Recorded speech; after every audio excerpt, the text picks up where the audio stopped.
Alrighty. I think I'm waiting on...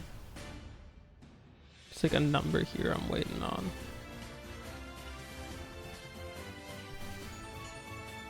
That tells me like the ads. Yeah, okay. One more minute and then we'll begin.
Alrighty, now we begin.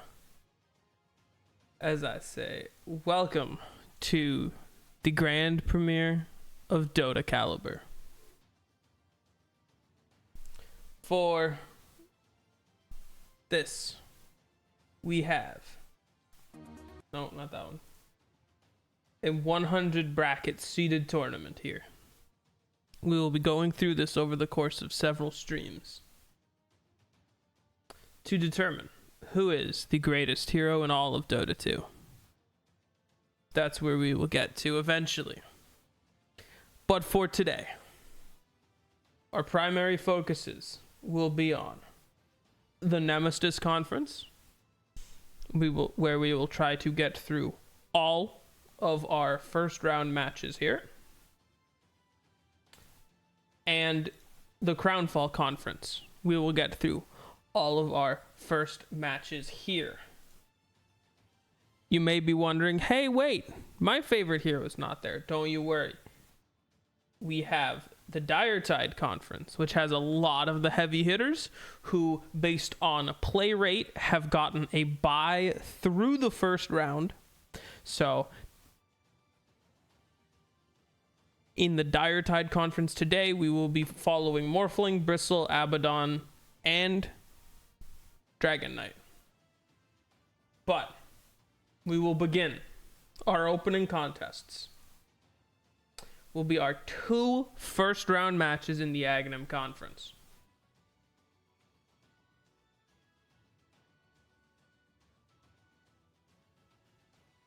Being these 2.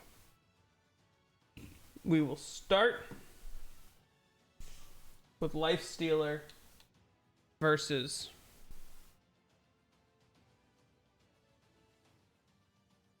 Lifestealer versus Undying as our opener. Things will be set up.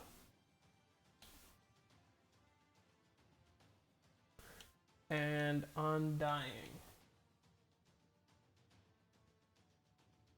That's Undying.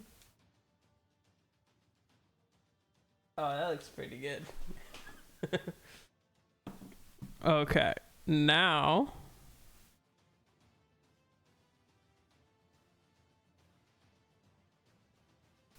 I turn this off real quickly. I create a prediction. Who will win?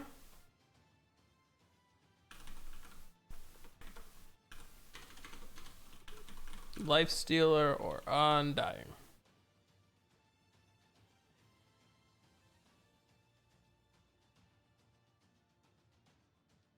I think we're gonna...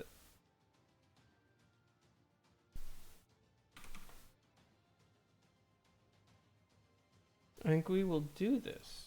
I have to just like figure out like presentation wise.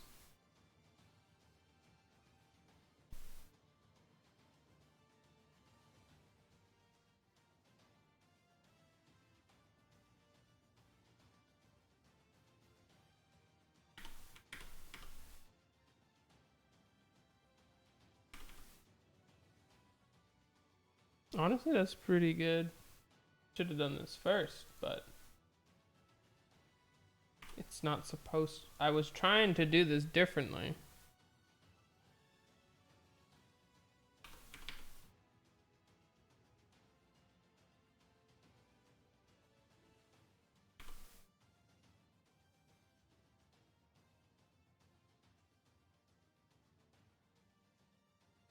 Oh, okay. That's why it went bad. Whoopsie poopsie.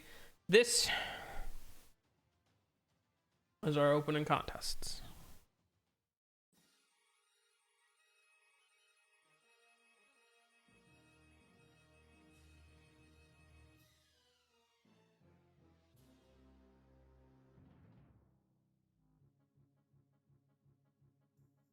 I don't know how to run these bets.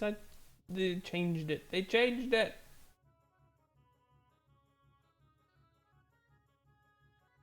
When are they kissing the fountain? The fuck? Get rid of this crap. Anyway.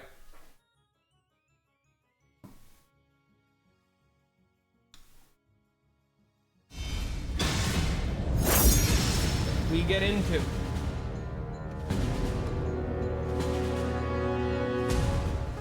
the cacophony of battle cuts through the deathly silence in an invitation to madness. Alright, we have Life Stealer.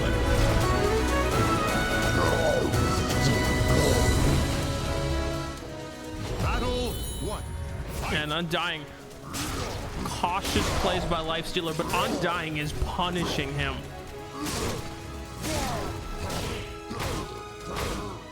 Chip down. Oh, Life Stealer's not looking good. He doesn't have Life Steal here. Despite in the name, the sight is coming in. Undying's got the range game here. Life Stealer down in one. Fight to your last It's a first to 2 wins. Best of 3. Battle 2. See if Life Stealer can crawl back into this one. Defensive plays working out. He's punishing Undying. Big sight damage coming out though. It's difficult for Life Stealer. Big block. Life Stealer. Oh, he gets his super. No, that wasn't his super move. Life Stealer's doing no damage to Undying. Never mind, he's getting some damage done to Undying. Crawling around his legs. Life Stealer come back in the second round. Stand. Fight to your last. Life Stealer with a crazy comeback in round 2. It's 1-1. Final battle. Fight. Final round. Who's going to be seen again? Undying's lack of defense is getting punished. I think Life Stealer learned from the first round. Undying's got nothing. Life Stealer coming in. Is he gonna perfect this? Undying with the absolute choke. He's done. No way. No way. Undying. I don't have. No way. He's working under pressure. After a dominant round 1 performance, Undying just chokes it in round 3.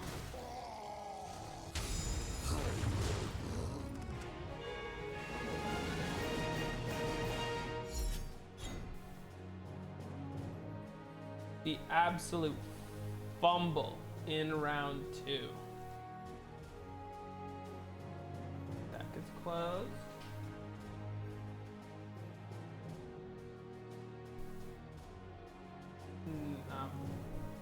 I'm setting up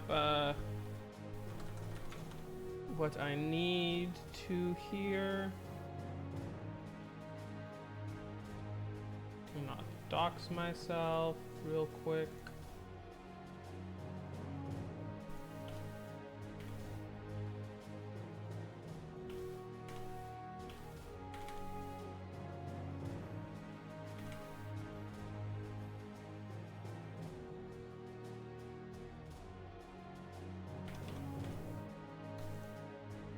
Okay. There we go. And now for here, we can move Undying up, or not move Life Stealer up.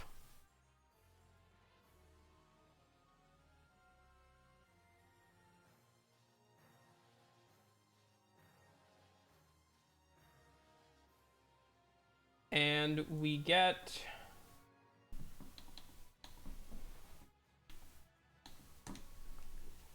two new competitors.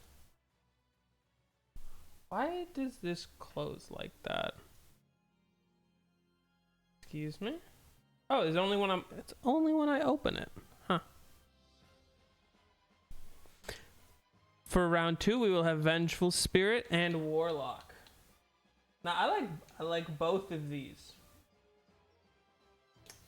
If I had to pick, then between those two, I don't know if Avenge doesn't have Ags. I may have to go with Warlock on this one though.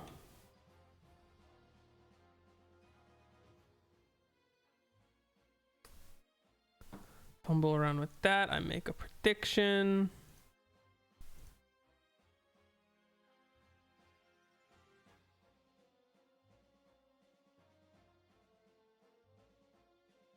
Can I not do predictions like fast? Aha. Who will win?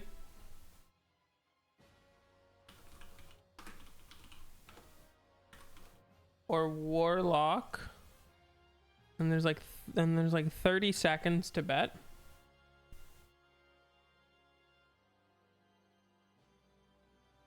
And Warlock's the favorite because I said so. Ha ha ha.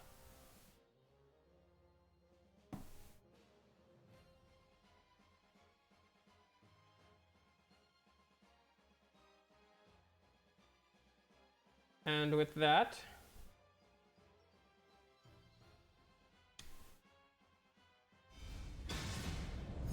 we shall begin. Vengeful Spirit and Warlock. Let the battle commence. I swear it's just a random stage that just happened to get made twice in a row.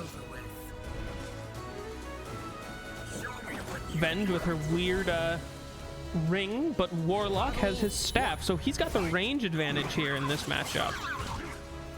Venge, although an agility carry, showing her agility going through Warlock, who's not able to get any offense in here. No fatal bonds casts off. Oh, Venge is starting to miss. Warlock's not punishing too harsh, but it is over in round 1. Will we get another choke? Venge currently up 1-0 against the Warlock.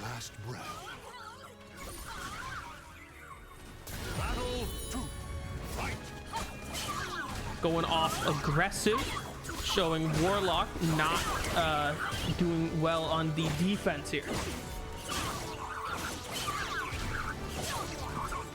Oh yeah, Warlock's already low. He's getting some damage off though. He's just got to keep that range. Oh, he's going for super. This is where he drops the golem on you.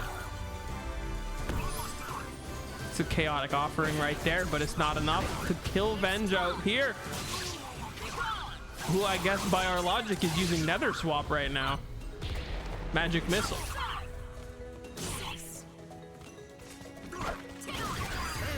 And that is 2-0 for Venge. Claim victory and bask.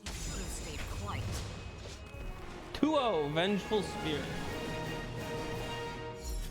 Gonna go to predictions, and then I choose the outcome, and Vengeful Spirit wins. Damn. Money lost on that one. we go back and Venge moves up. And in the next round, we'll have Venge and Lifestealer. Moving on to the other side of the bracket.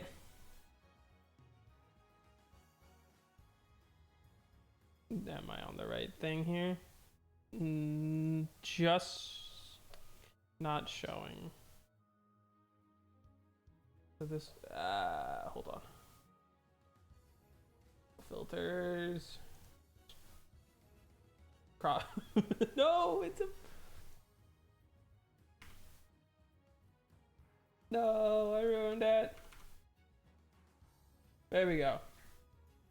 We'll go with our first round here of Dragon Knight and Abaddon. Coming up next.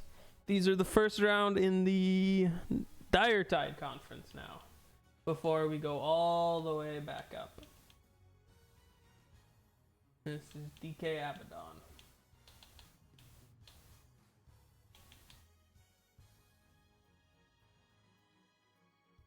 I need like 18 monitors to do this shit up. Abaddon's one of my favorites here. Maybe it'll win the entire tournament. We will see.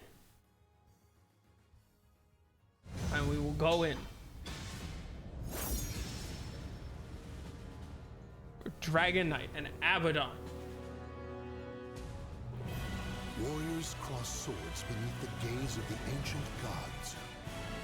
I can't run Now, away. Dragon Knight cannot turn into Slyrak here, but Abaddon does not have his horse, so it's like evened out there. Evened out.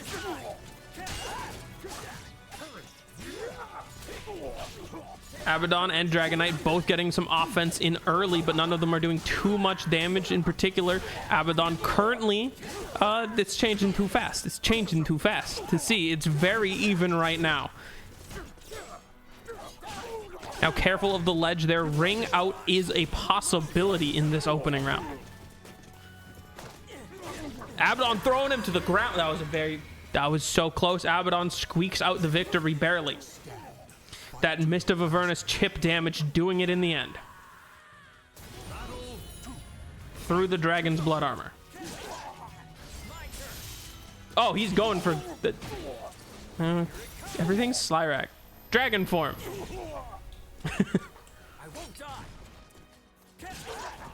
Abaddon gets hit by dragon form. Well, that was almost a ring out right there. See, in these opening rounds, you can knock your opponent outside the ring instead of actually lowering their HP to 0.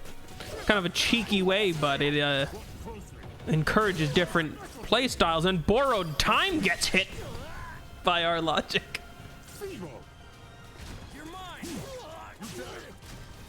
Abaddon clutches the victory easily.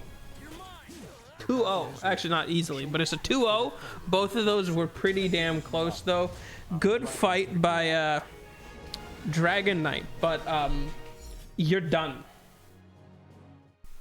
You are done, DK. You will never be seen in this tournament again.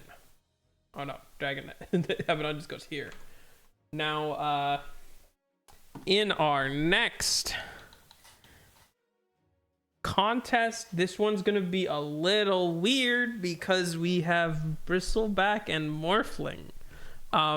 If you thought the characters looked their best already, just wait until you see them now.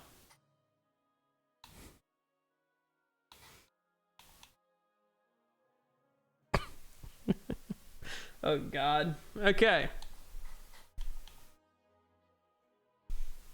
Let's go to the final round of the Dire Tide Conference. Round 1.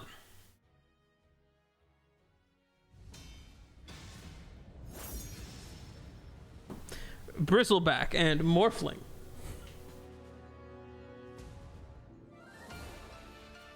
Ooh, we got a nice city ruins. I think this is the Near Automata map.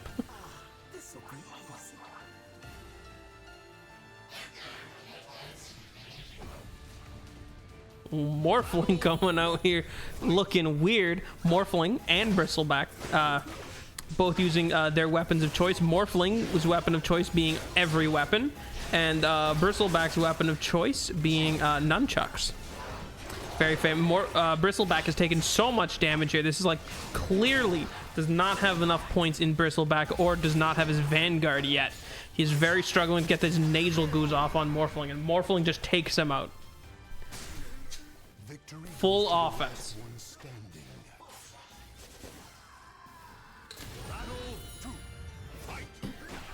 After a weak lane, let's see if Bristleback can get back into this. A little offense in on Morphling. Oh, there's the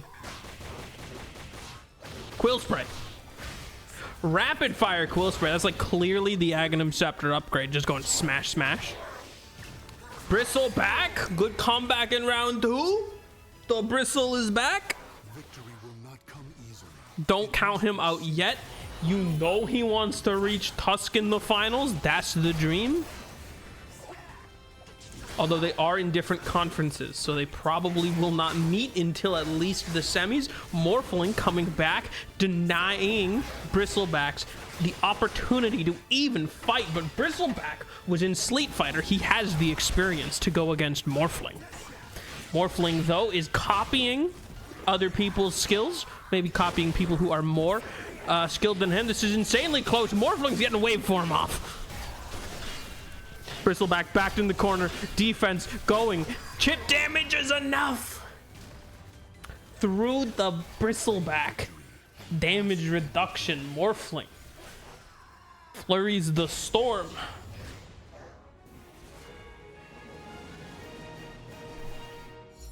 Unfortunately for us, that means Morphling stays in the tournament. I don't want to look at this again.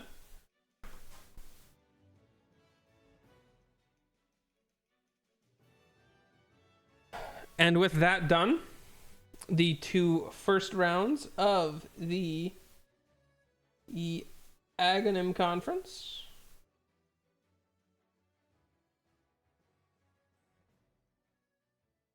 Okay, where is it?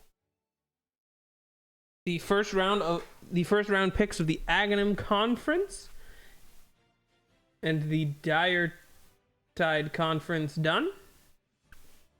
We will be moving on to following throughout the Nemesis Conference.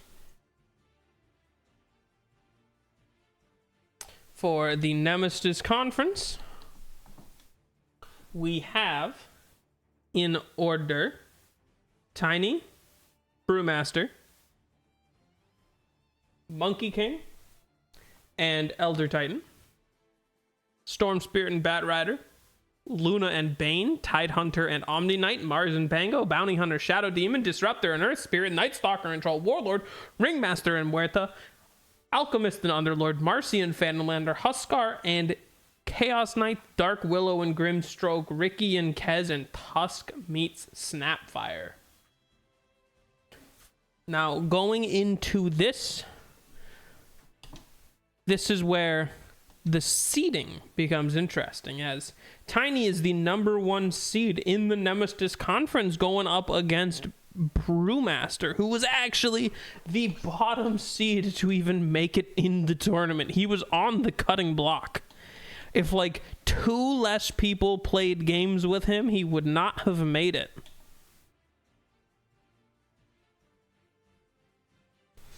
Now, let's see if...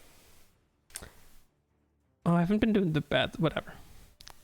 Now, let's see if Bristleback... Not Bristle... Fuck! I'm fucking it up. Let's see if Tiny can earn his #1 seed placement. And if Brewmaster can...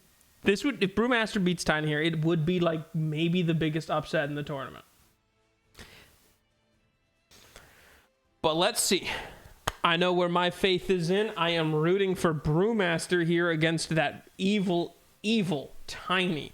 Brewmaster never seeing much relevance, but Tiny, as TI is up around the corner, I think Valve is going to have to buff Tiny, so he sees play at TI. let's get into the battle. I'm rooting for ya, Brew.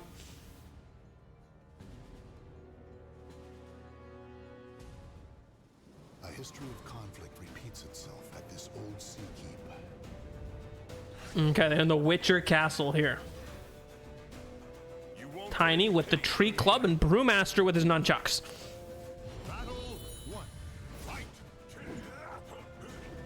Oh, using some evasive storm spirit techniques. Brewmaster being very quick, dodging the slow attack speed of Tiny, who is clearly still not have a point in grow, but somehow has the Aghanim Shard equipped. Either very low on EXP or just a support-focused skill build. Brewmaster whiffs the Thunderclap, though. He's getting in from behind, though.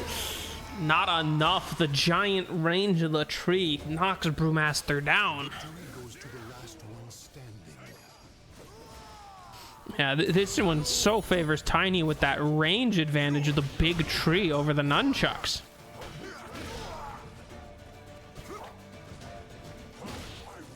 Brewmaster can play defensive all he wants, gets impaled by a tree.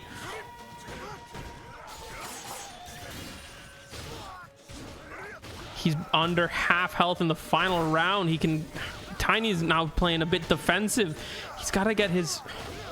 That big tree is so oppressive against the close range nunchucks. Although Brewmaster's starting to come back, Tiny doesn't care. No matter how much Brewmaster hits him, it only takes Tiny this one backhanded swing to knock Brewmaster out of the tournament. Bye-bye, Cinder Brew is dead.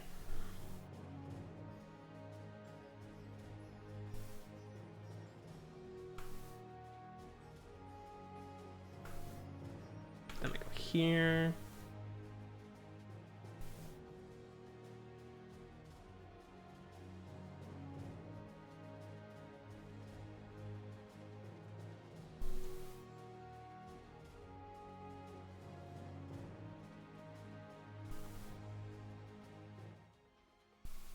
Where we have Tiny proving his seeding in our tournament.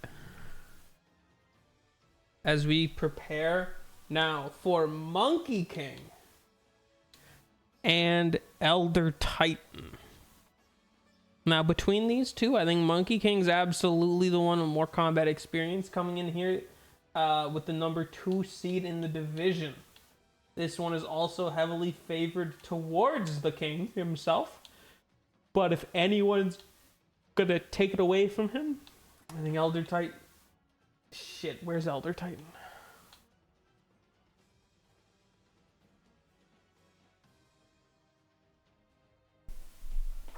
Okay, we do have Elder Titan. For a second, I thought I'd never had... He wasn't even like on the roster and somehow made it in the tournament.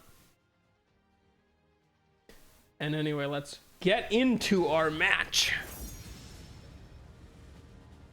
of Monkey King and Elder Titan. Now, the noble wolves carve their souls into their swords. Monkey King using his bow staff, and Elder Titan using his axe instead of his nail staple gun. Now, Monkey King actually has a huge range advantage. Has a range advantage over Elder Titan, not a huge one. Elder Titan tossing Monkey King around.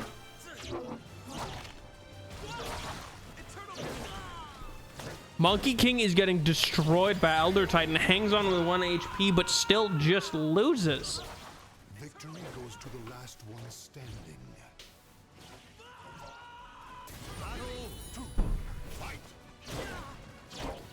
Elder Titan off to a strong start here, like parrying everything Monkey King's doing.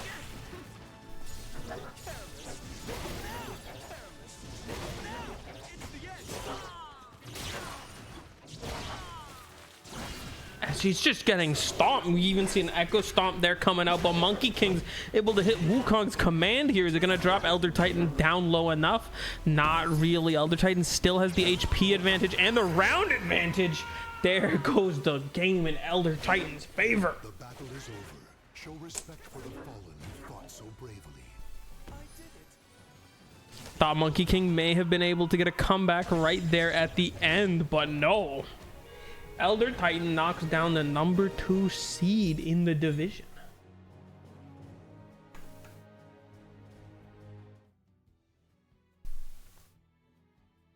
He will move on to fight Tiny in the next round.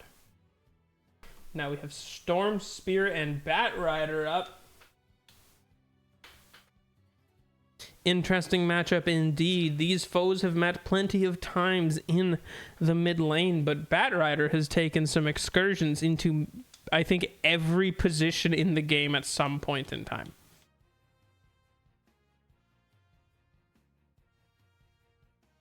I'm pretty sure I'm pretty sure position 1 Bat Rider was a thing for a while.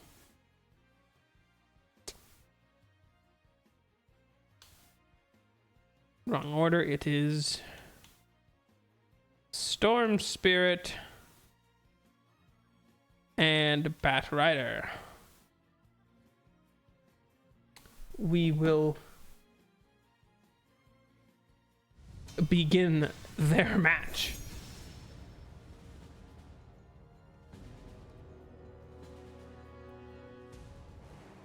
A single slash can cut even the frozen air in two.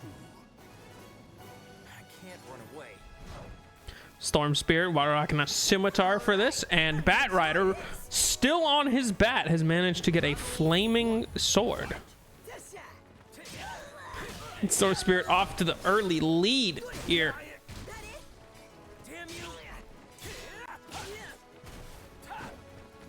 Bat Rider showing his mobility here, but Storm Spirit completely flanks Bat Rider there.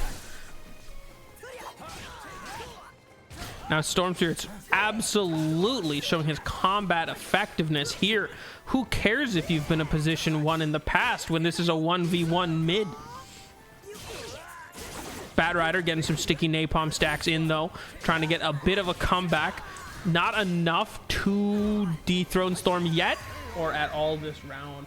Gonna have to see if Bat Rider can make a comeback here. Last one standing.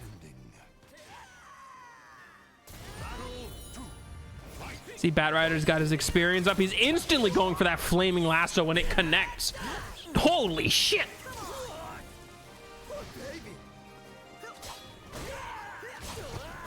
Holy shit, Bat Rider just like ate the soul of Storm Spirit.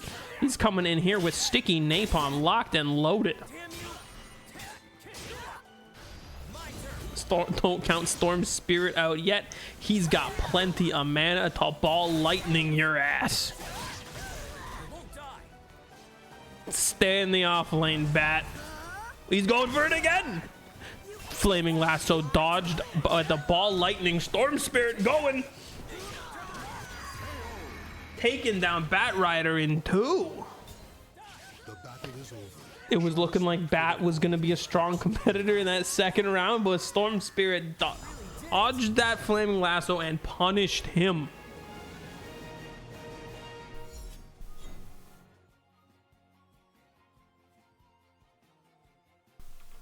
And that is Storm Spirit advancing to the next round. Bane versus Luna. There is no justice without power. He marches forward, steadfast in his beliefs.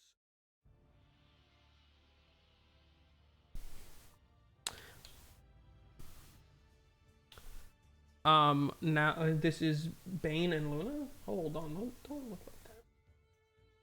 Bane, Luna versus Bane. Order matters. Because whoever the higher seed gets the left, and whoever the lower seed gets the right, and we keep that consistency throughout. Bane. Bane is in here somewhere. I don't even remember what fucking weapon Bane uses. Let's go to the matchup anyway. Luna versus Bane.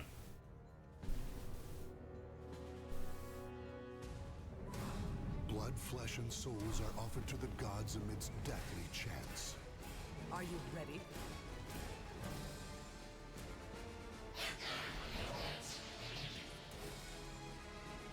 Battle 1. Fight! Bane coming off early with his sword techniques. Luna definitely needing to use some Moonglaves here, but not getting any attacks off. Her little sword and shield ain't enough to dodge the nightmare. Bane connecting from the back. Luna's looking like a chump here. Bane using the range advantage of the whip sword. Ooh, not a good first round looking for Luna, who was coming in here like the 4th highest in the bracket.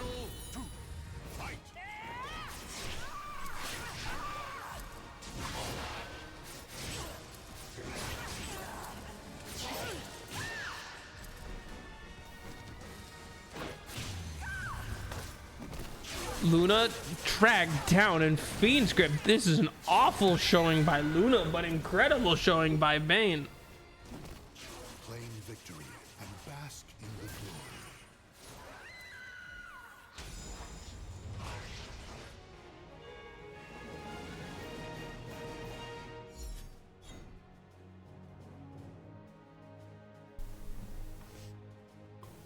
glory. Incredible showing by Bane. Is Bane the new favorite to win?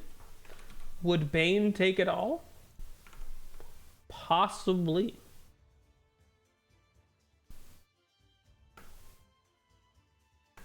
Possibly Bane could take it all. I'd believe it. As we scroll on down to see some more of our matchups. Next up, we have Bane and Omni Knight. Character selection.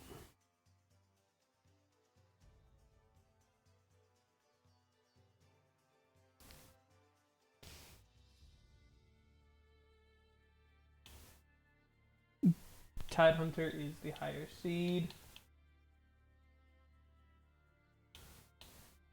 And I find Omni Knight here.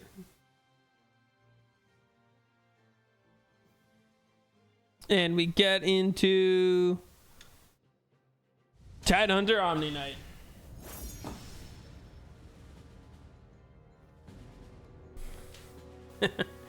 These ones are interesting. The tragic fall of the Ow. cherry blossom magnifies its beauty. There's a cliff here in the Bamboo Village.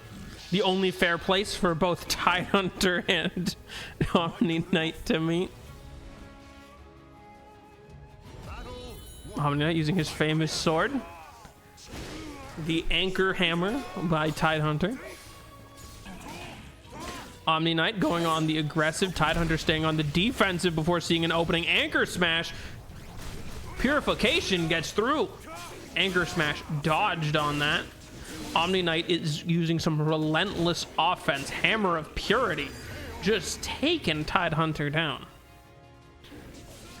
Sometimes a good defense ain't enough. You need some offense, because eventually those hammer strikes get through your Kraken shell. Going for a bit more mobility, circling Omni Knight. Tidehunter's doing, gushing the floor. And he's ravaging. Ravage? No, I don't know what that was. Sorry. He ravaged. Sure. Omni Knight is taking a lot more damage now. Tidehunter's going on the offensive. Gush, Anchor Smash. But is it going to be enough to keep the Omni Knight down? Here's a massive throw. That's like a third of his HP in one hit. Omni Knight's going for Guardian Angel. Can he smite the beast at 1 HP left? It's so close. Oh, the reach. The reach. Tidehunter's hitting those levels to get Anchor Smash AoE and barely clips him at the end there. Now they're both speeding up their aggression here. Tidehunter taking out a third of Omni Knight's HP instantaneously. as he buffs himself up with Ravage. Omni Knight trying to get some sort of offense in. That Kraken Shell boost by Tidehunter's keeping his defense up. Omni Knight still got super meter. Tidehunter's out of mana. Omni Knight's got low HP though. It could only be one hit left. There could be one hit for either of them. Omni Knight has got the advantage. Tidehunter manages to get a counter in at the last second. The battle is over. Show respect for the fallen who fought so bravely.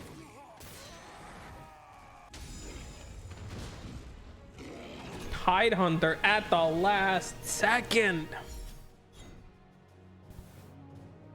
Insane. I thought Omni Knight had that. Looking at that performance in round one, I really thought Omni was gonna take it by the end there. And now we go to Mars and Pango.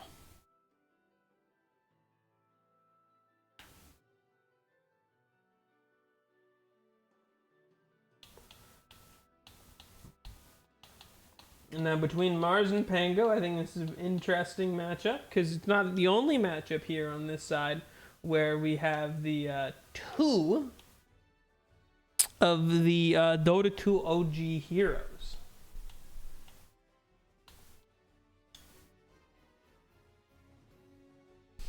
And I think this is really like the proven ground. Both of them ended up being closer to the mid of the pack here, where their seeding isn't particularly advantageous to one another.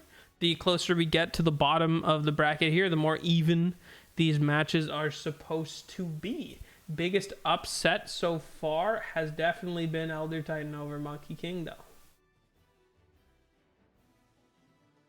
But now we get into Mars and Pangolier. Pangolier using his fencing rapier, and we have Mars using his swords. Right, he's using his swords. I accept this challenge. Now we can expect some quick offense by Pangolier and some more controllingness by Mars, who whiffs his two grabs, but they get into like a little clash here. Oh, Mars dodges it, kicks Pango in the face, boot of the gods. Mars is dominating control. That Spear of Mars pushing Pango where he wants. You're fighting in his arena of blood now, Pangolier. Swashbuckling behind Mars, though. He is guard impacting his way. Pango's keeping up some momentum. Mars is still pushing damage through with that Spear of Mars and God's Rebuke combo. Pango's got no HP left, but Mars is so little. It could only be one combo to take Mars down. Mars whips his strike. Is it going to be Pango? He whips again, but Pango did not see the opening. Pango was so close, he was probably waiting for that swashbuckle cooldown. Mars want an up on Pango, but Pango's got two super meters here. Swashbuckle misses there as Pango dodges around in circles. Mars taking a brunt of the offense there. No bulwark ags to save your ass here, bud. You take damage when you get hit. You got Pango now spinning circles around Mars. Is he going for the ledge out?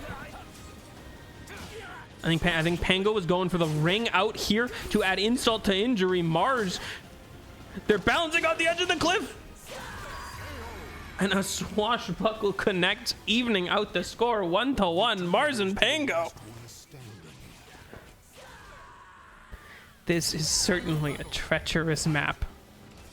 Mars keeping his defenses up, waiting for Pango to make the first move as Pango's looking to swing around. Season opening, heart pierces through Mars's armor. Mars gets some God's Rebuke, and there's a spear. He's throwing some fire at Pangolier. As he bulwarks up, runs in, Pangolier's looking drastic in the arena of blood. Oh, into the spear of Mars. Pango's cooked, but it's not over. He's got maybe one hit. Now he's on death's door. A breeze will kill him. A breeze will kill him. Pango barely trying to weave his way around Mars's offense there. Doesn't find anything. Wasn't as hard as I thought.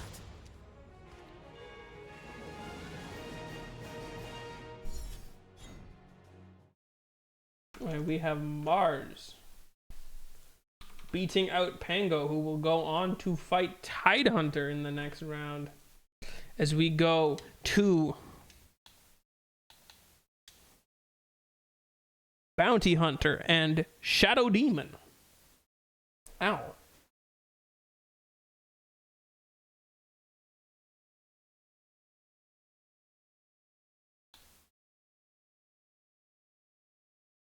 There you go. Bounty Hunter and Shadow Demon. I'm kind of surprised Shadow Demon even made this tournament, but that is the case.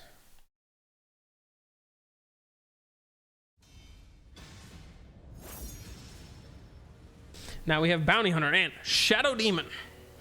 Well, Bounty Hunter, of course, the favorite to win here. The desire for power leads the warriors to the arid desert. As they fight in the desert.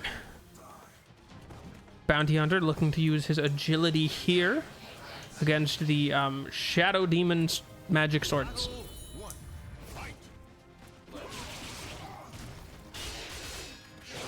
Shadow Demon going crazy here with all the shadow poison.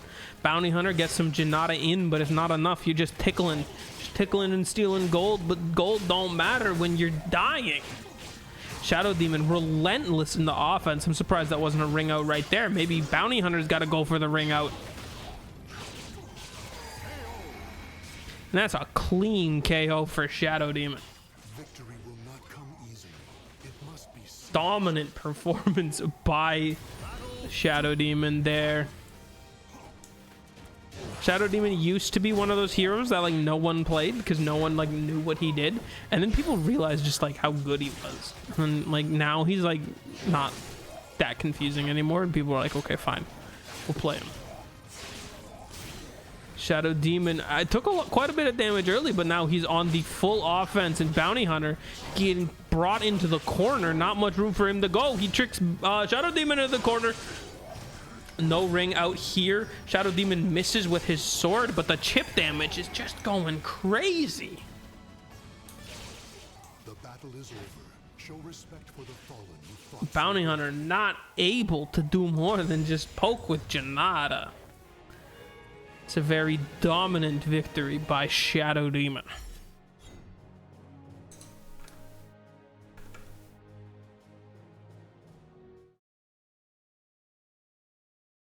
Who goes on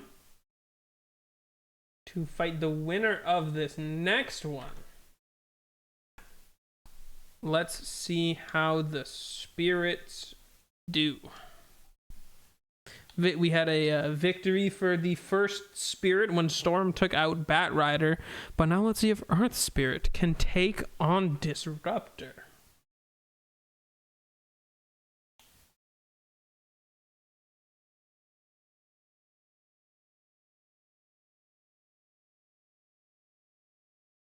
I know Disruptor's here somewhere.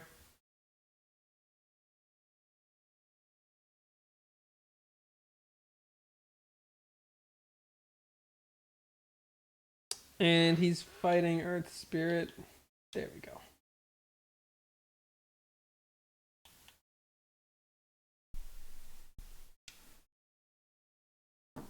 And we let the round commence. I forgot Disruptor like here looks cool, actually. It's like surprisingly good Disruptor. Warriors cross swords. Oh, we could totally see a ring out here. Weaklings must taste death. A glimpse him off the arena would be cool.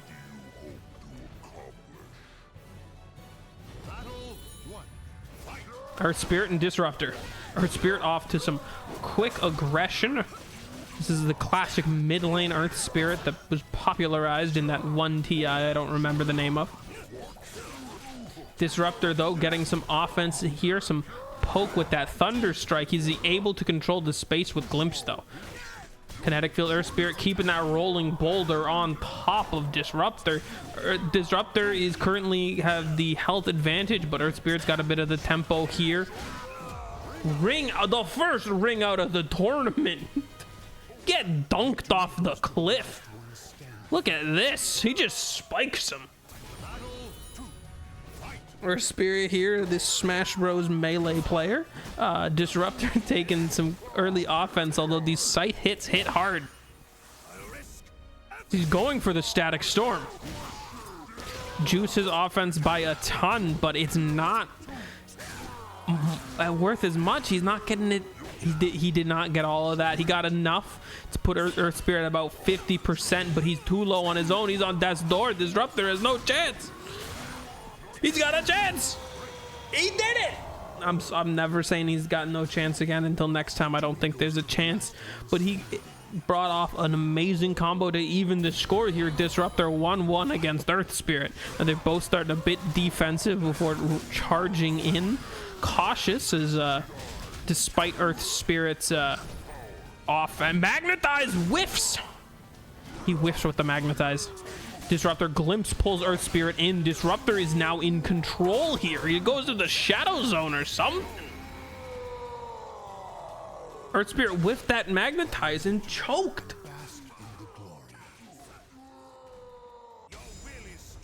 Well, damn, Disruptor.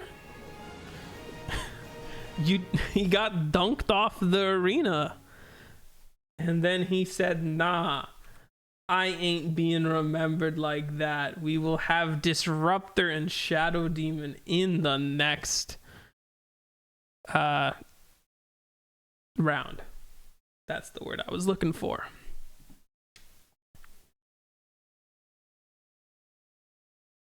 As we go to the next rounds.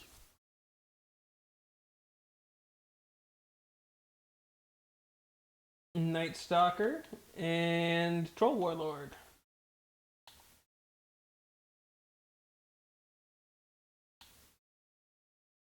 And Troll Warlord is here.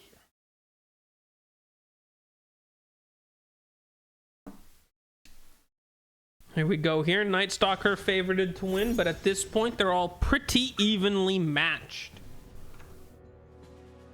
Troll Warlord using his dual swords, and Night Stalker using a different kind of dual sword.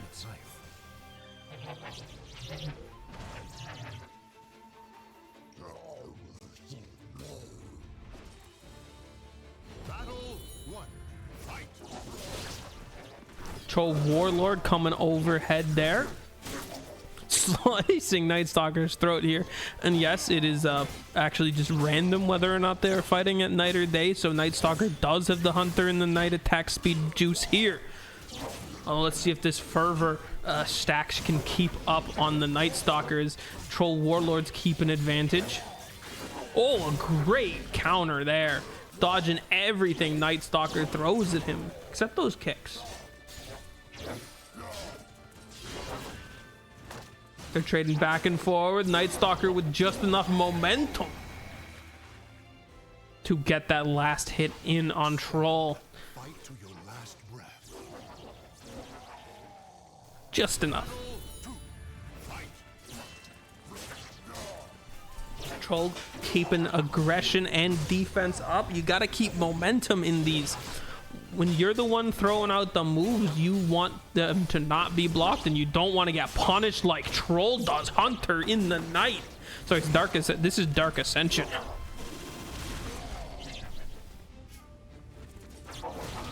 Night Stalker showing, yeah, I'm not just a chump's position 1. Although Battle Trance is coming out here, this is Troll's last chance to remain in this tournament. He's got to beat Night Stalker in this round, who's already up like a third HP on him. Although we've seen bigger comebacks, although not like this.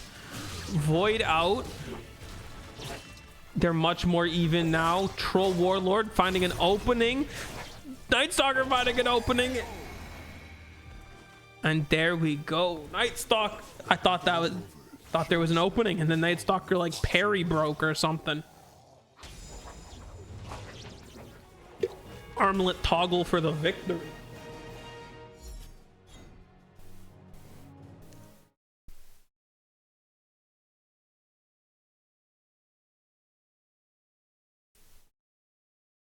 Night Stalker will go in the next round against one of two of the newest Dota heroes.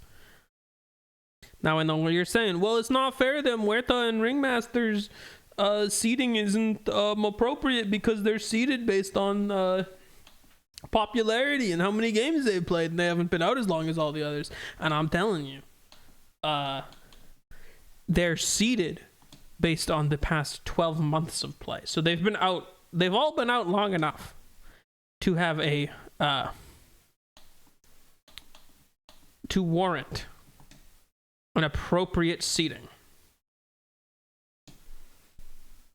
And with their appropriate seedings explained, let's get in here. Ringmaster will be using his scythe, and Muerta will be using their dual guns. And by guns, I mean fists. And by fists, I mean like some sort of blade. I don't remember the name of that she's like holding weird in her hands. We got a Ringmaster. You say something? And Muerta.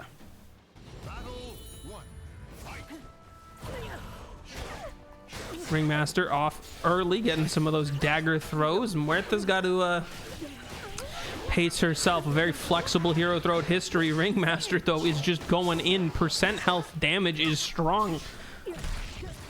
The range advantage is absolutely to Ringmaster in this game, but the clash favors Muerta.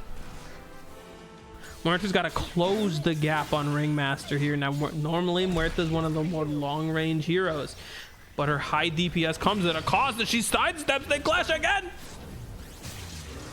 Muerta's coming out of these clashes on top, but the damage is just so little. Ringmaster's just got to control the space. Impressive showing by Muerta, but just wasn't enough.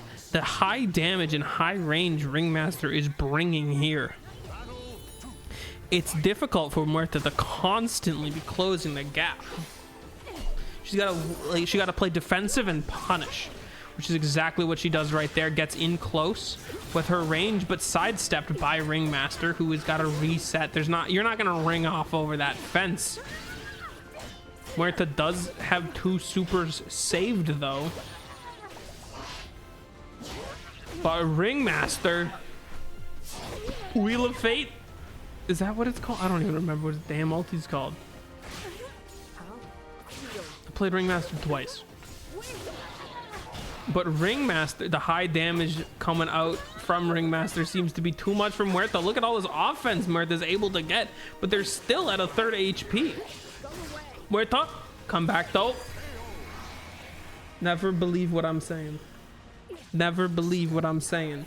When they looked that out, and I say there's no chance, Muerta has evened it up. Muerta could be learning the Ringmaster patterns and being able to punish. Juiced herself up. Pierced the veil. Although did not get too much damage in here as another Wheel of Fate fortune comes out.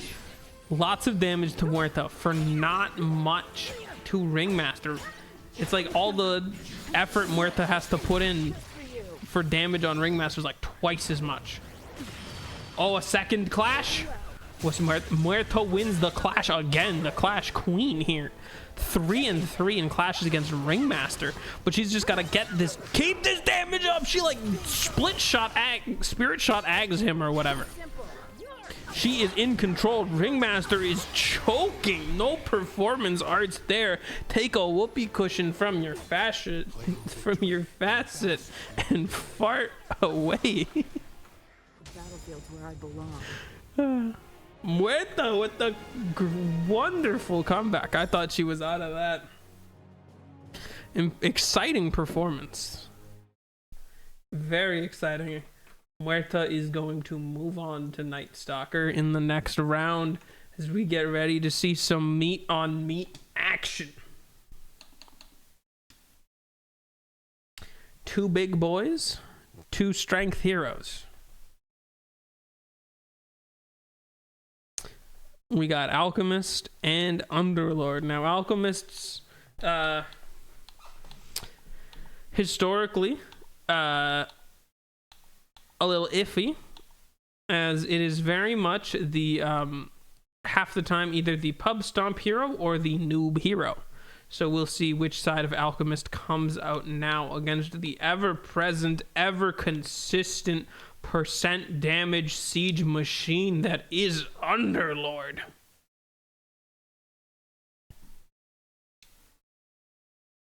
Let's see which of the two tanky beasts make it. I'd put my money on Underlord for this one. Or Up in the Sky, Ring Out is a possibility. See if that Grievel will greed his way to victory here.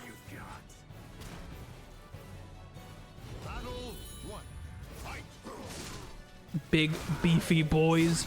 Huge axe from Underlord and the dual blades by Alchemist. Both are very high damage and very low defense here.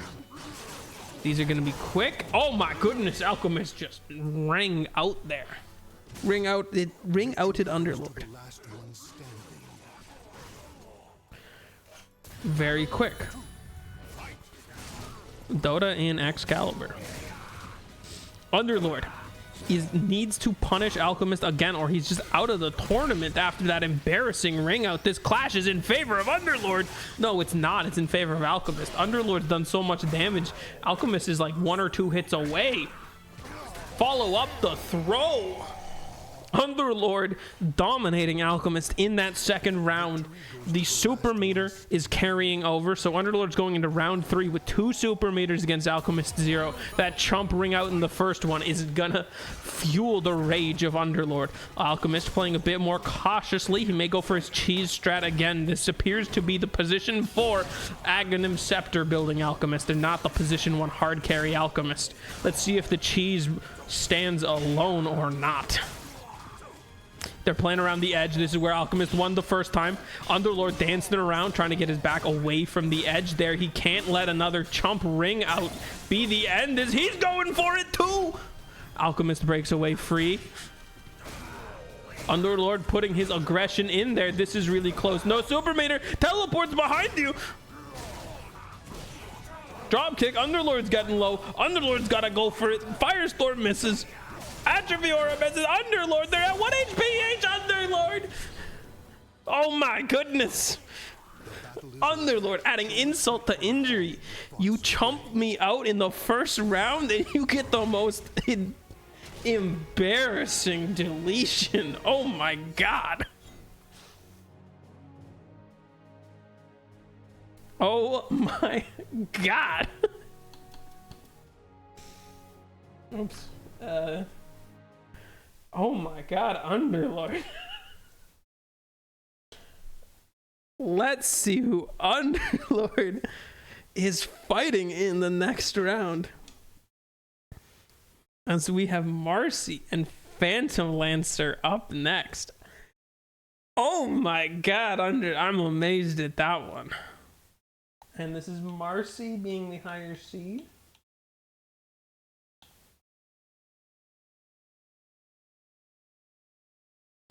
And we are fighting Phantom Lancer.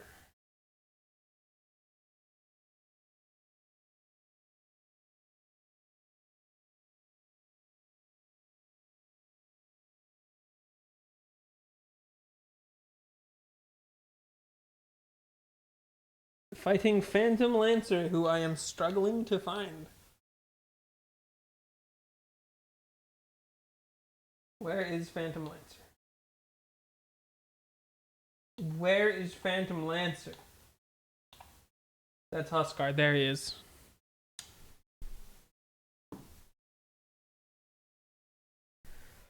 Now we're getting into some even seedings here. Although between these two, I think Phantom Lancer is going to have the range advantage in the next one. Although so did Ringmaster before Muerta took him out. Let's get into Marcy Phantom Lancer.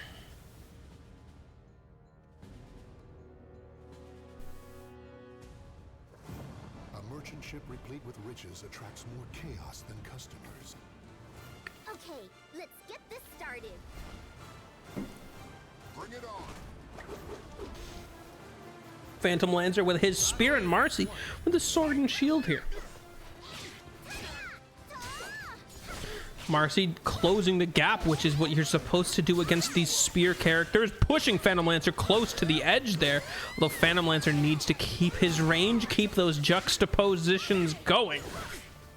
Marcy pushing damage, perhaps bodyguard. There's a nice suplex. Dodged by Phantom Lance, who barely gets that kick off, although it's not enough as Marcy pushes damage through all those illusions. Fight to your last breath.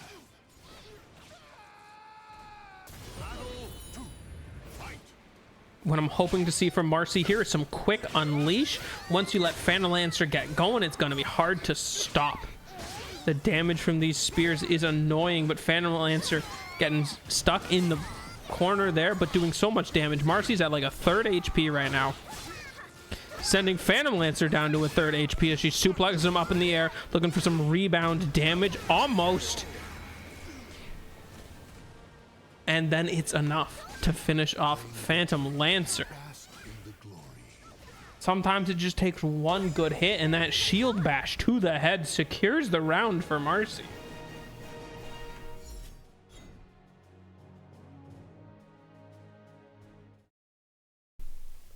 Completely opposite showing than what we saw with Muerta and Ringmaster. I would be curious to see how Marcy and Muerta match up, but she's got to get through Underlord, and Underlord had quite a showing. As we finish up in the first round of this division, we have Ricky. No, sorry, we have Huskar and Chaos Knight next. Now, all of these heroes practically even in seeding. That's why they're down here at the bottom. But we have Huskar. Who I know where Huskar is. Huskar and Chaos Knight.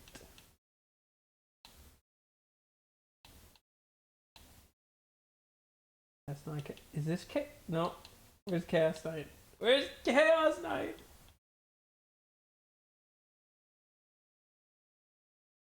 It's Dragon Knight. That's Chaos Knight.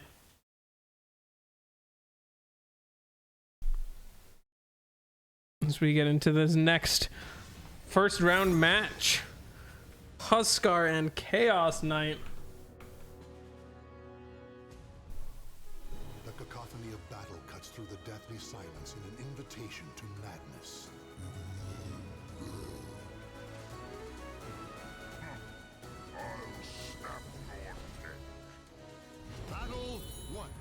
Chaos Knight coming in with his sword against Huskar's spear. Huskar still has the range advantage here, but we'll see if Berserker's blood is enough to also get him the sustain he needs.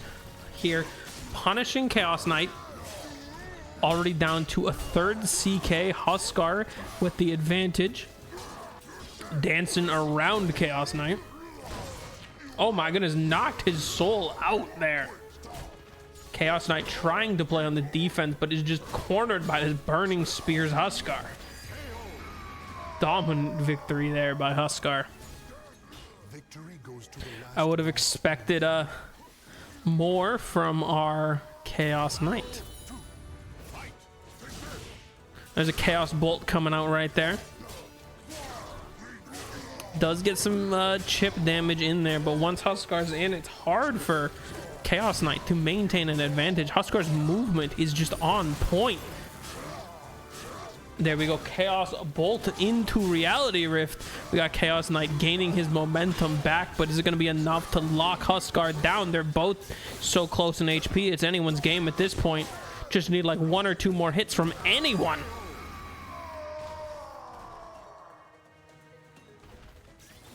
CK doing really well when you remember no pony.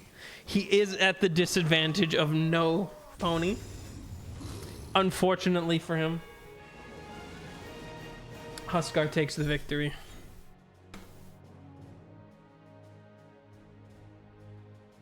Huskar takes the victory.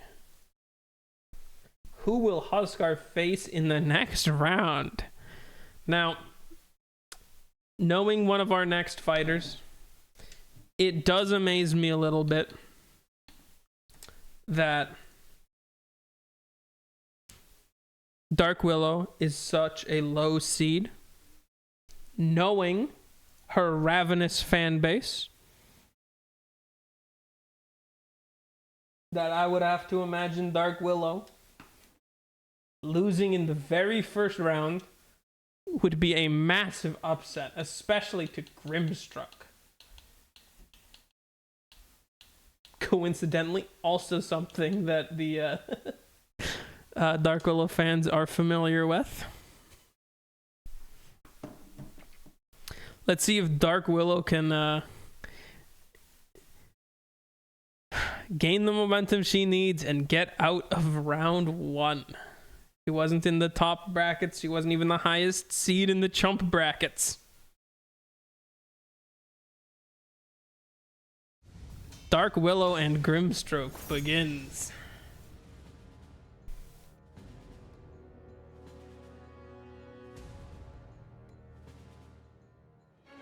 The fight to realize your ideals shall never end. You wanna have some fun? Dark Willow using her bramble sword, and Grimstroke using his ink sword.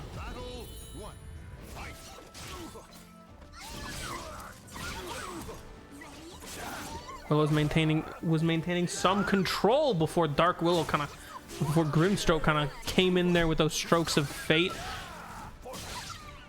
Massive damage coming out from both people. This is a quick one.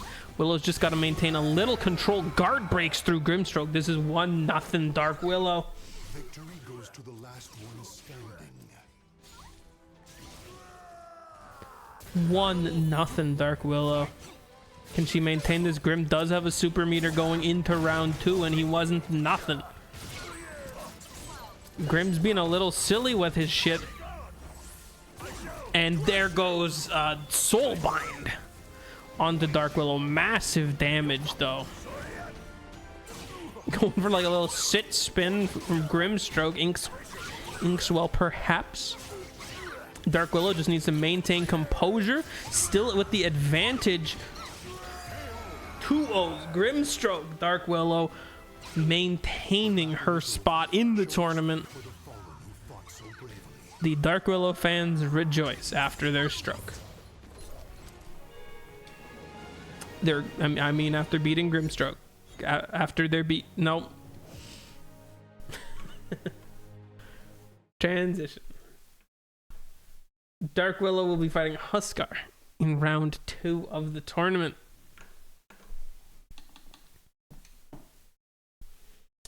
We then move on to Ricky versus Kez.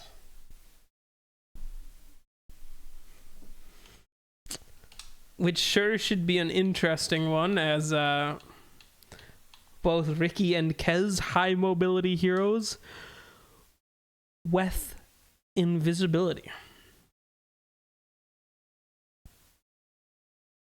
And also ones I know where to find quickly.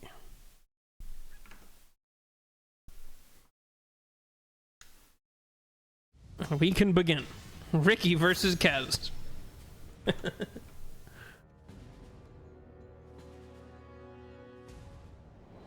winds fan the flames of the warriors' fighting spirits. I can't run away. We got Ricky with his assassin blades and Kez with a samurai sword. Battle 1. Fight. Come on. Ricky trying to close the gap with that blink strike, but misses the tricks of the trade.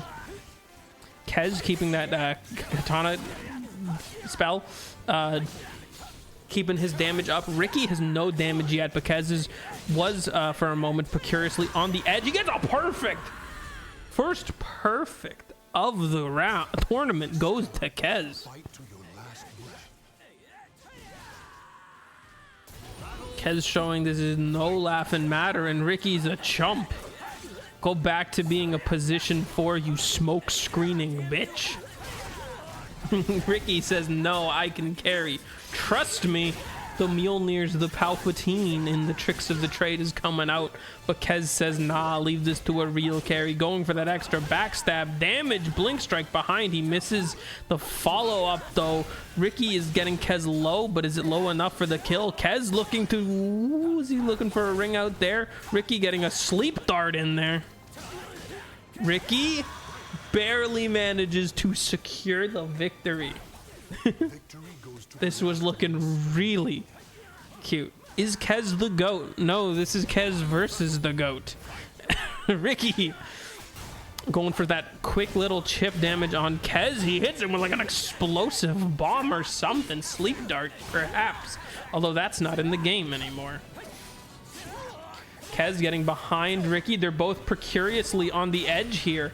A little chump ring out would be very discouraging for either of them after such a close round 2, but Ricky's getting his momentum back. He's infuriated by Kez. Oh my goodness, Ricky's going for the shield break. Kez is at like 1 or 2 hits from death here. There's the first hit. He's on death's door. Can he keep the momentum? Ricky gets 100-0 in the first round, and then Kez just chokes it afterwards. Ricky showing that he truly is the GOAT. Ricky is moving on. Wow, what a comeback from Ricky.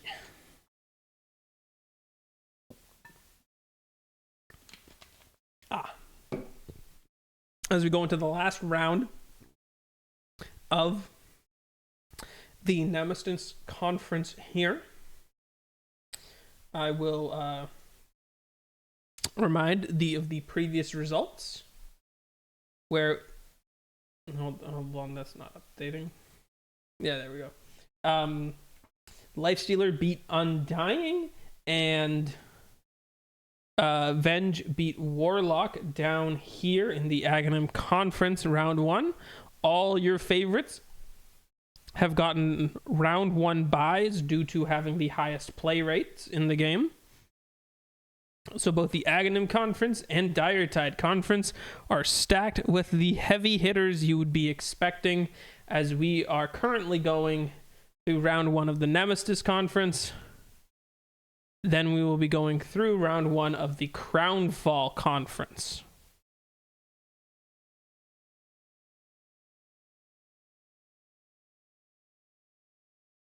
As we get back here for the final match of the Nemesis Conference, Tusk versus Snapfire. Now, I'm not supposed to pick favorites, but I'm totally allowed to. And despite being slightly the higher seeding, I am very, very, very much rooting for Snapfire to win here over Tusk. And is it because I spent a lot longer on one character than the other? Yeah. Did I spend about 20 more minutes making Snapfire than I did Tusk? Absolutely. Would I hate for that time to be eliminated in round 1? Absolutely. And let's go into the final round of the Nemesis Conference as Tusk fights Snapfire. Oh, it looks like we're even up in the Arctic. This is Tusk's hometown advantage. Tusk with the ice blade, and Granny's got the gun. Tusk has a massive range and damage advantage over Snapfire here. Snap's got to get in close and do big damage with that shotgun. Snapfire is keeping momentum, launching him in the air. Huge combo. Fire Snap cookied him right where he needs, but the Tusk damage, the Walrus Punch is huge. Granny's got the gun and she's scatter blasting him out of the ring. That was insane. She launches him and then turns, spikes him out of the ring. Oh my goodness, 1-0 Snapfire, who instantly gets punished. I thought it was a Walrus Punch. She's keeping her defenses up, waiting for Tusk's like aura to slow down. No tag team damage for her, but Tusk is going 100-0 here. Perfect Snapfire. The rage for getting ring out is fueling these competitors. Final battle. Snapfire's pulling no punches. She just needs those Mortimer kisses to get through. Fire Snap Cookie, little shredder perhaps, launching Tusk in the air, knocking him around. Tusk does have that giant damage steroid on. Look at the tag team crush the guard. Like 2 hits are a third of her HP, but Snapfire is maintaining control. Just needs that little shredder or those cookies. Throwing the picnic basket. Snapfire wins.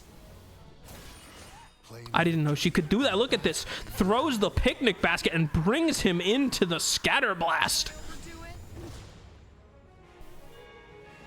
Despite being faced with overwhelming damage, Snapfire manages to sneak her way to victory with a ring out and throwing the picnic basket. An incredible performance where she will face Ricky in the next round, and considering both of them got perfected, that's so if you get a perfect, you are going to lose. Everyone who's had a perfect round has lost. That's crazy. I'm gonna take a little maybe like 5-minute break as I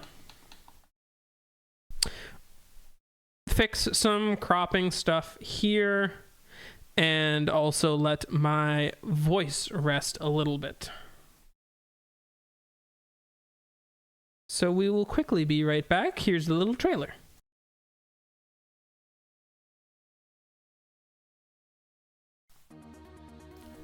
Time for a Dota event like no other. Watch your favorite Dota heroes fight it off 1 versus 1. Not like that. Not like that. Like you've never seen them fight before. Not like that either. Like this.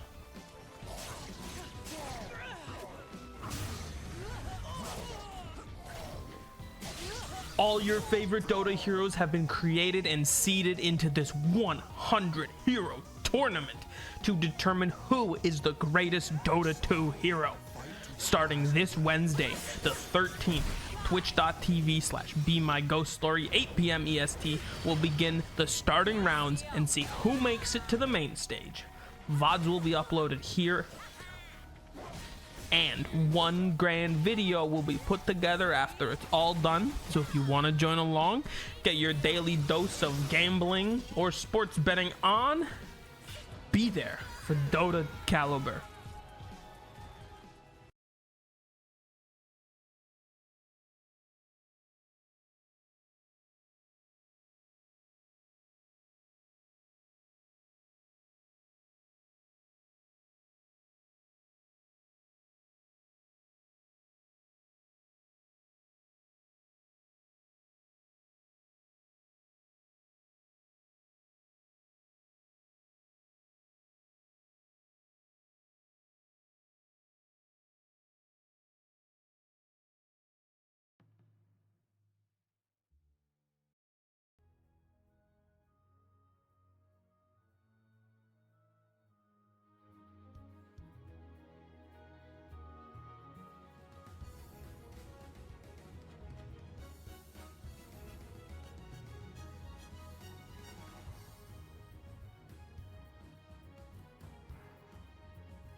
And there we go.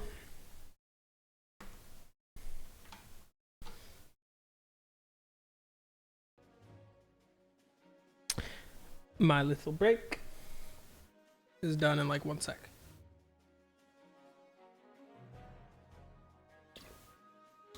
Okay. One last drink. And we move on to the first round. All right. Of the Crown Fall Conference. Here we got all of our matches coming up. Puck and Naga Siren, Dazzle and Meepo, Nyx and Lycan, Skyrath and Darkseer, Clockwork Enchantress, Dawnbreaker and Primal, Faceless Void and Arc Warding, TA Death Prophet, Centaur Beastmaster, Slardar Void Spirit, Ember Spirit and Terrorblade, Razor and Pugna, Tinker and Clinks, Marana and Doom, Kunkka and Sven, and we finish it off with Bloodseeker versus Gyrocopter. Certainly some favorites in there. And we shall quickly get into two monstrosities fighting, as they said, no, you can never make Puck or Naga Siren in this game. And I said, just watch me. A single slash can cut even the frozen air in two. They end up in the Arctic again.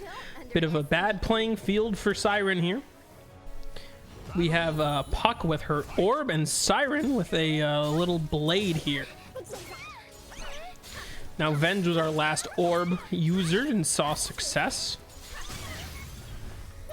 Seems like Puck is going for those waning rifts on Siren. The orb user's doing real well here. Siren's got to close the gap, get some of those rapier strikes in, but too much damage. Illusory orb. Puck wins the first round. Victory goes to the last one standing. Battle 2. Fight.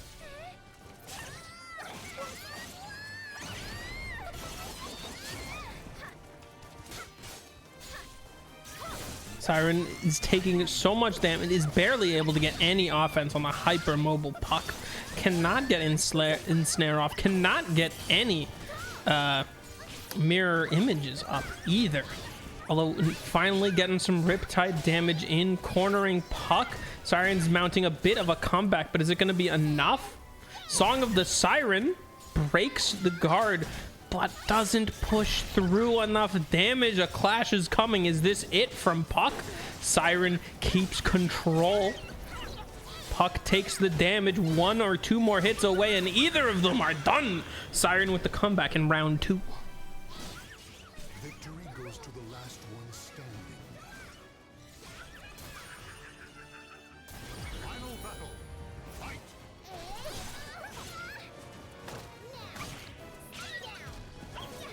Siren keeping control up here. Pushing Puck near the edge. Do we get a ring out here? Potentially blowing her backwards to the edge. Siren, disrespectful with the ring out. But that little Riptide push was enough. Was I too gorgeous for you? That is a victory on a ring out.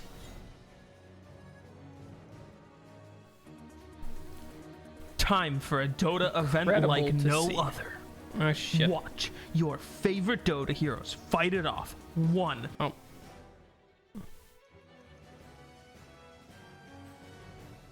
Oopsie. Whoopsie poopsie.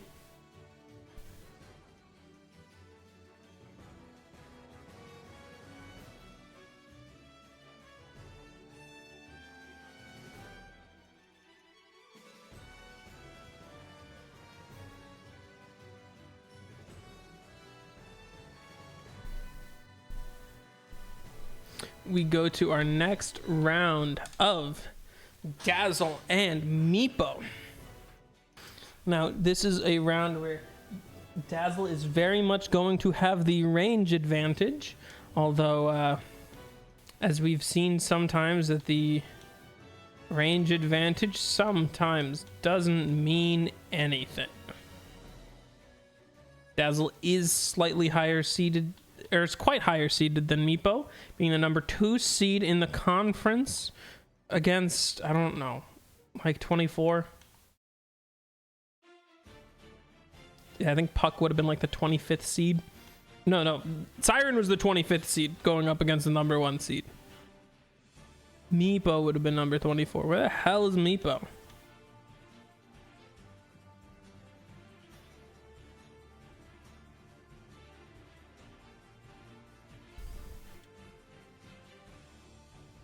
As we get into their match,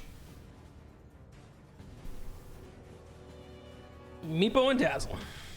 The desire for power leads the warriors to the arid desert. I won't hold back. All right, I'm gonna enjoy this. That's actually a pretty good Meepo voice. Dazzle wet their range as they meet in the desert. Dazzle falling flat on his face. Meepo capitalizing with some ransack damage. Meepo is looking strong in this offense against Dazzle. Core Dazzle has never looked worse. Meepo going off on Dazzle.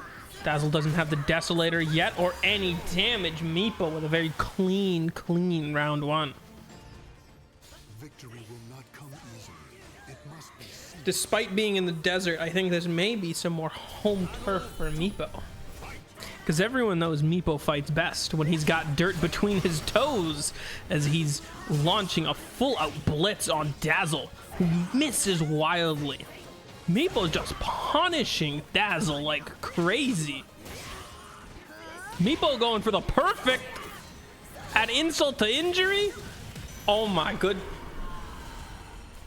Meepo, perfect round and actually wins. The only person in the tournament advancing off a perfect round. The only one with a perfect round who hasn't lost. Crazy performance there by Meepo. Meepo and Siren meet in the next round. That should be interesting. Siren getting a ring out. Why would someone try to scare us out of a ghost town? Thank you so much, Kidaro, for the follow. Much appreciated. This is like an event thing. I did forget to put my alert box. What did I just found? You found DOTA CALIBUR. We are moving into the next round. Puck champ? Oh no, Puck's gone. Puck got dumpstered by Siren. Not dumpstered, but like insulted by Siren. As we move on to the next round in the tournament, where Nyx Assassin takes on Lycan.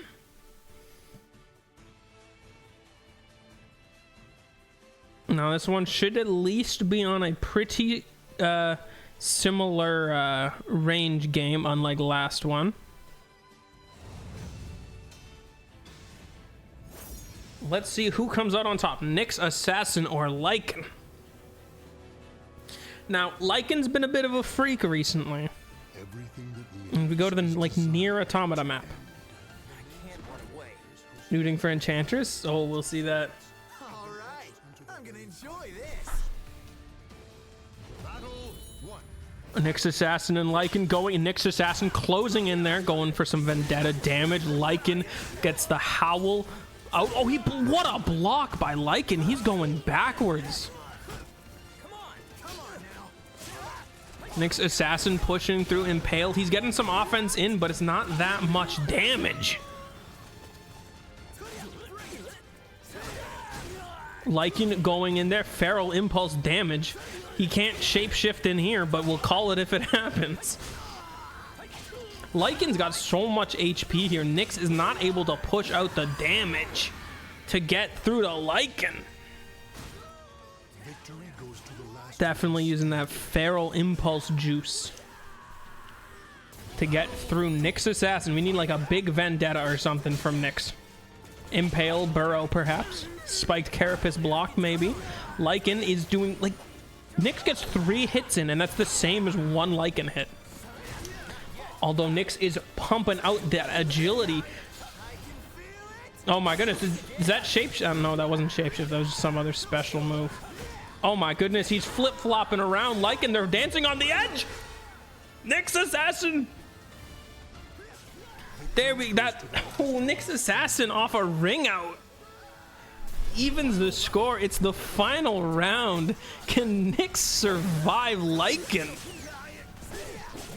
Lycan's going full force in like shapeshift mode. Big dropkick mixes by Lycan as he's crawling around on the ground. Nyx is like half health, trying to do as much damage to Lycan to maybe like get a Dagon Vendetta finish or something. Nyx needs to just push the damage. This defensive playstyle is not working when he takes more damage than he can dish out. Unfortunately, Lycan's getting low though. They're both low. Nyx Assassin claws his way to victory. The bug wins. Guess that like 80 agility talent at level 20 works for something. Nyx.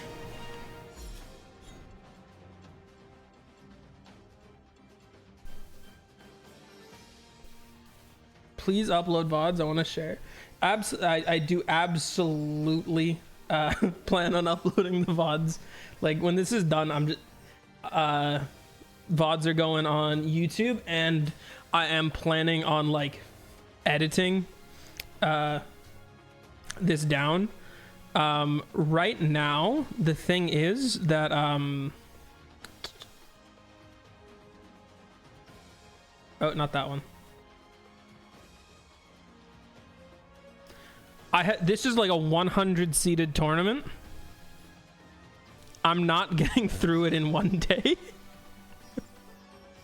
We're doing like the Nemesis conference and the Crownfall conference today, maybe more. But like it's been an hour. It's been almost 2 hours of me going at it, and we've done like half of the first round.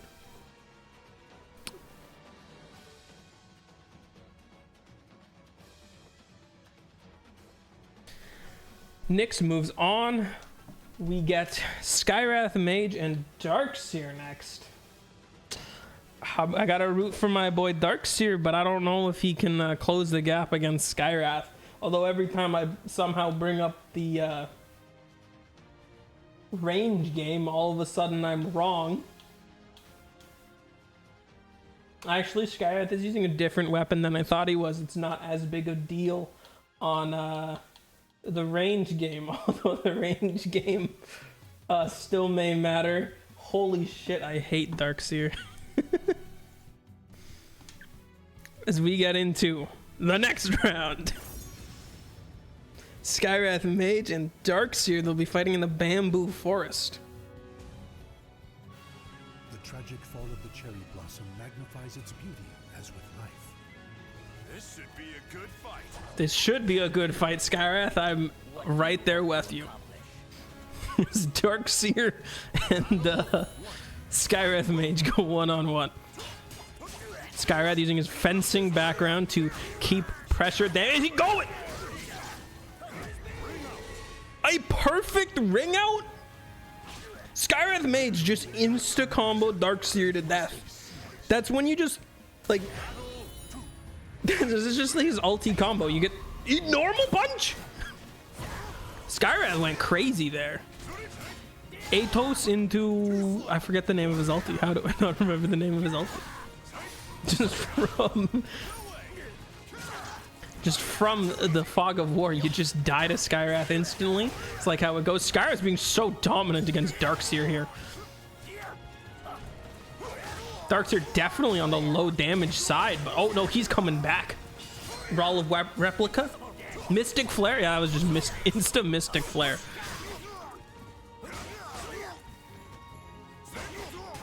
He's keeping the momentum. He manages to get round 2.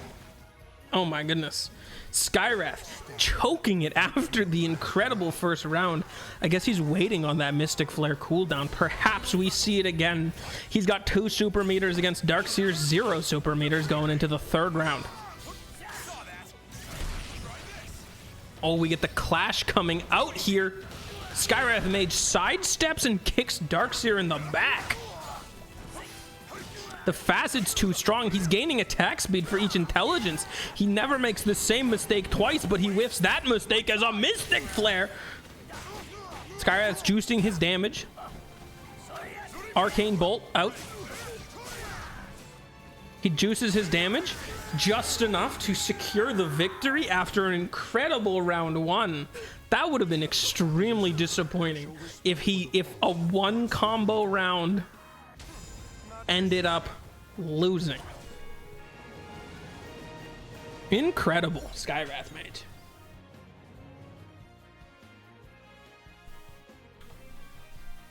We'll move on to face Nyx Assassin in the next round. As we scroll down, we see more of our matchups, and we have the start of our next one. Darkseer versus Enchantress.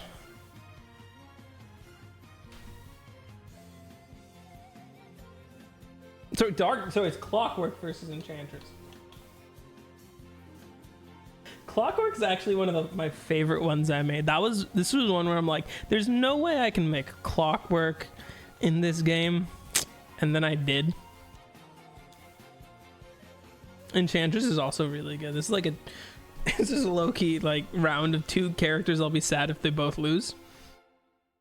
There is no justice without power. But we get into it. Forward, steadfast in his beliefs.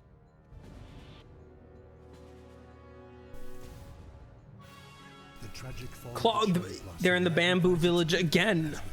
Okay, we have Clockwork My, you look like and Enchantress. Enchantress definitely has the range game. Got to stay out of the cogs. Although Clockwork with that battery assault definitely needs to stay close. So this is all about who stays in whose face. Clockwork with those nunchucks running in their battery assault. Enchantress does not have that much HP left. Down to a 3rd. Nunchuck swinging out here. Can we get some big impetus shots? Maybe a Dragon Lance? No. Clockwork very dominant through that battery assault of nunchuck swings.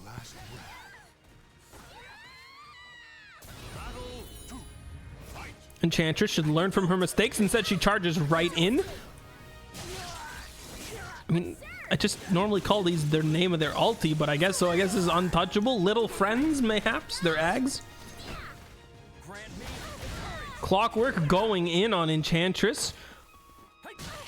Oh my god, what a just like jawbreaker there. Clockwork trying to stay on top of Enchantress. Enchantress has got to keep the range. Another big battery assault. Clockwork closing the gap. Very clean series for Clockwork. Oh my goodness. You don't see many performances that clean here. 2-0 in favor of Clockwork. Domo arigato, Mr. Roboto. Moves on to the next round. Now, when I was pitching the idea of this tournament to my friends, and they were like, can you really make 100 Dota characters in the game? And I said, I think I can. There's 100 character creation slots. I'm sure I can find 100 Dota heroes to put into this tournament. And when I thought of that, I made a list of some I did not think I could make. And on that list was Primal Beast. And then I made Primal Beast. And I think it's pretty funny, actually. I think it's pretty good for what I can get for a Primal Beast. We get 2 of the Dota 2 unique heroes with Dawnbreaker and Primal Beast in the next round. Who goes to fight Clockwork in the second round? Let's find out. Dawnbreaker versus Primal Beast.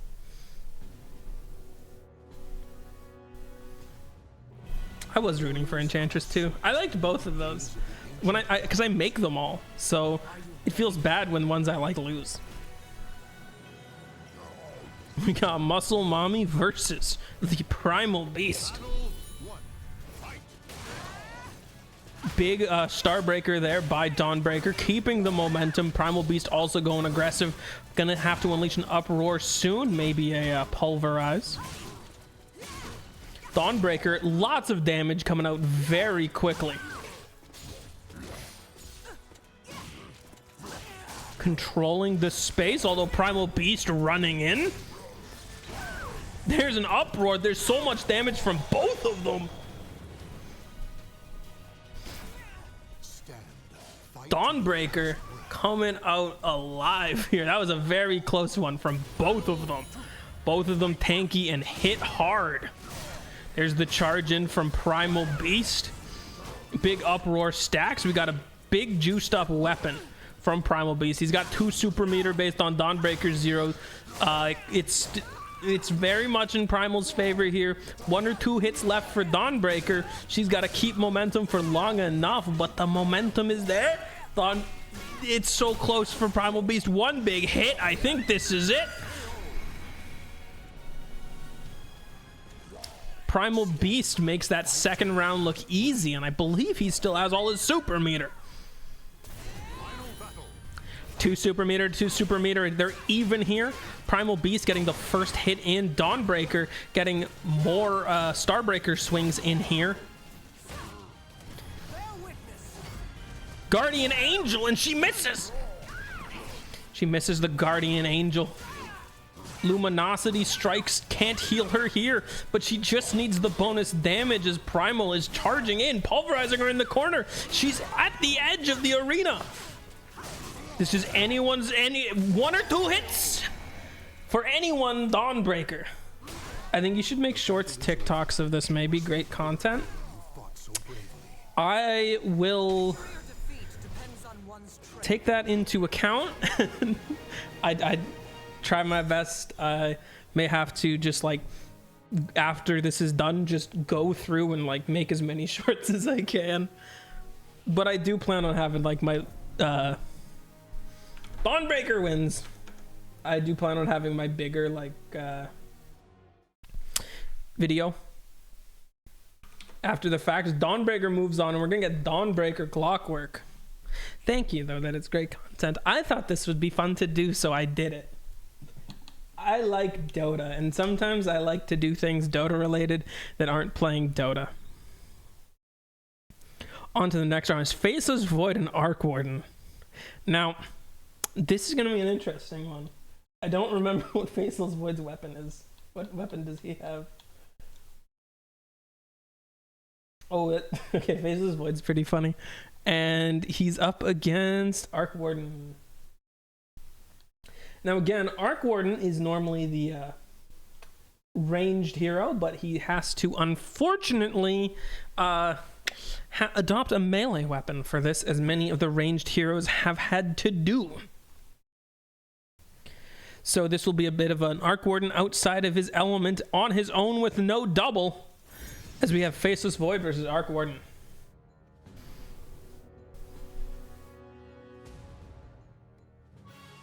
Tragic fall of the cherry blossom magnifies its beauty. This is getting intense for me. Fine, I'll fight. Sword and Shield from Faceless Void. I hope he wins the whole tournament. I hope. Let's see how he does to a butt attack by Faceless Void. Backtracking, just insta jumping the Arc Warden. Just backtrack on him. All this time lock damage. Arc Warden's getting nothing. Arc Warden managing to get some sort of a comeback in here. Still almost on death's door from Faceless Void. It only takes 1 or 2 more hits at that range. A shield bash. Faceless Void locks in that first round. These first rounds are so important because it sets the momentum up. You can afford to lose now, Void. Arc Warden can't. Arc Warden is keeping some control here, not letting Void get off to an explosive start like the first time, but Void still manages to get a backtrack in there. Time dilation, perhaps. 2 super meters from Arc Warden. We could see I guess this is a chronosphere. Oh my goodness, Faceless Void! Almost knocking Arc Warden off the map there. Going for the ring out, spiking him off the edge like it's Smash Bros. Insane! What a dominant performance by Faceless Void there. You hope he wins the tournament. It's looking good, making it out of the first round. Whew. Faceless Void moving on. Oh, this... Okay. I'm... Templar Assassin versus Death Prophet. Who's gonna have to go up against this dominant Faceless Void?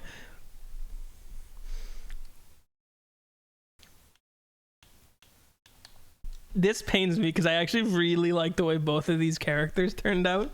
So the fact one of them's gonna lose and is never gonna be seen again is like, oh no. I really like both of them.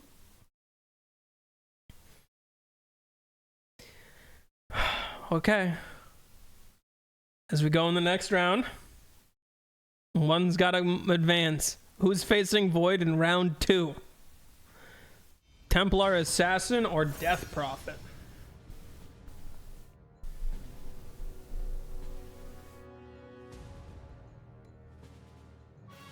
The tragic fall of the cherry blossom magnifies its beauty. And they're in the bamboo forest again. This one's been a bit of a favorite by like the random engine.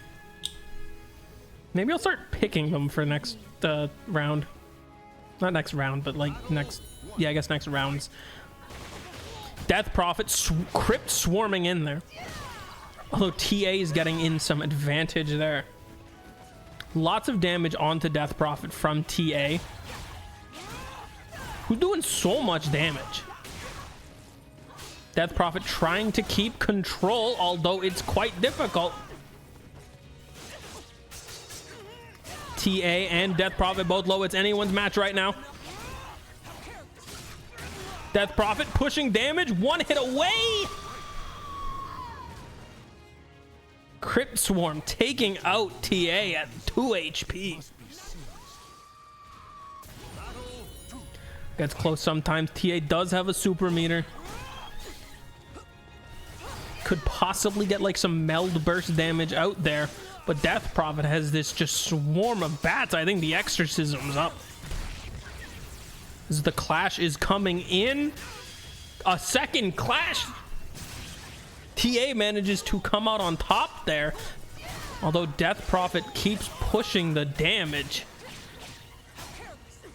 TA is 1 or 2 hits from loss, but she's got the control. Never mind, it's in Death Prophet's favor. Anyone's game until Death Prophet cleans it up. The battle is over. Show respect for the fallen. 2-0 for Death Prophet. An impressive victory, although you have to go up against Faceless Void in the next round. Let's see if that works out in your favor. As we scroll down a little bit, we see the next step of our tournament with Centaur Warrunner and Beastmaster. Okay. This should be a good one. 2 strength heroes duking it out. Have had historically good results in this tournament. Who can forget Alchemist and Underlord? Centaur is... Where? I made him. Thought I made him early. Where is Centaur? Oh, there he is. I just couldn't see him on the page. Beastmaster is down here. I saw him like 3 times. And we will continue on the random locations as Beastmaster and Centaur go at it.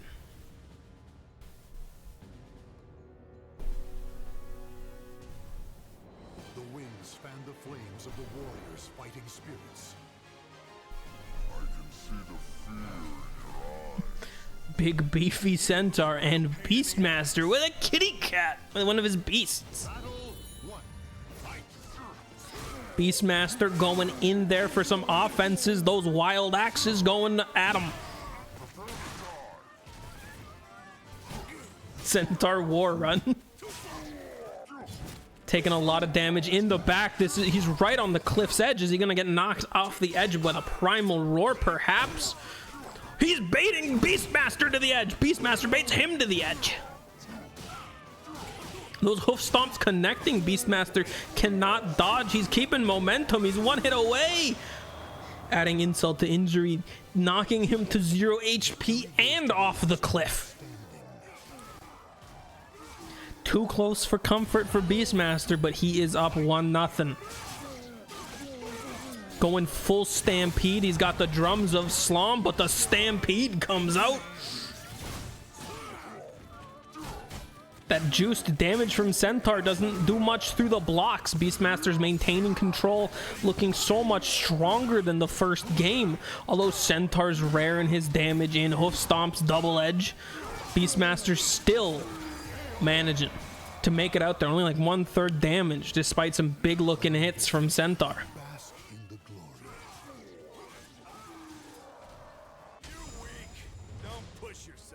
Beastmaster looking strong. I wouldn't be surprised to see him go far in the tournament. Micro heroes tend to perform well against low skill. As Beastmaster moves on to the second round. Our first of 2 spirits this conference. We have Slardar and Void Spirit next. Now I know what you're thinking. Well, how did you make Slardar? And I say, I got really, really good at the character creator.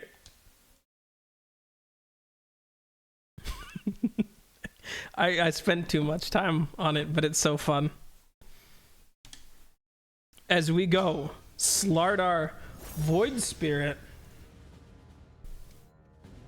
I'm running out of drink. A history of conflict repeats itself at this old sea keep. We're up in the Witcher Fort. Slardar wielding a sword and Void Spirit getting his staff.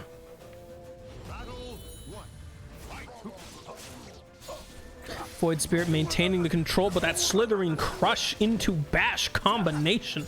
A lot of damage coming out there from Slardar. Dodging the astral steps. Dissimulate hits though. Void Spirit in control of the 2 purples, battle it out. Who comes out on top? Right now it's Void Spirit, the only universal purple in the match. The other purple only being a strength purple, as lying Slardar's 1 hit away, but Void Spirit's at no HP either.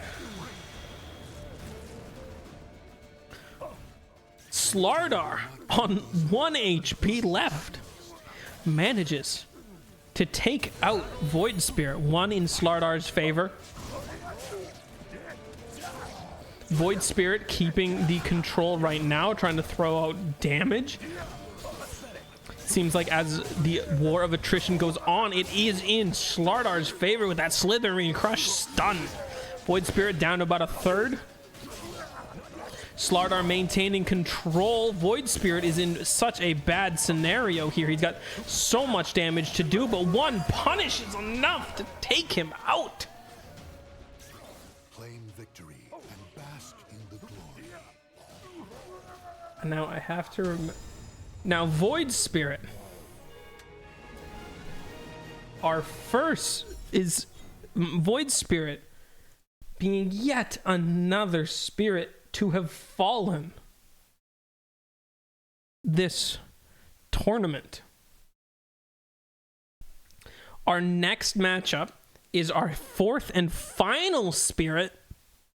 Hopefully Storm Spirit is not the only one to make it this far, as Earth Spirit lost to Disruptor and we just saw Void Spirit out. So can Ember Spirit save it for the spirits? Actually, Vengeful Spirit technically made it, but like that vengeful spirit doesn't count as a spirit despite being a spirit. So like technically there would be 2 left, but also Brewmaster's gone. So like if you want to count him, that's like 4 gone or that's 3 gone and 1 made. And I'm looking for Terror Blade. Where's TB? Here's TB.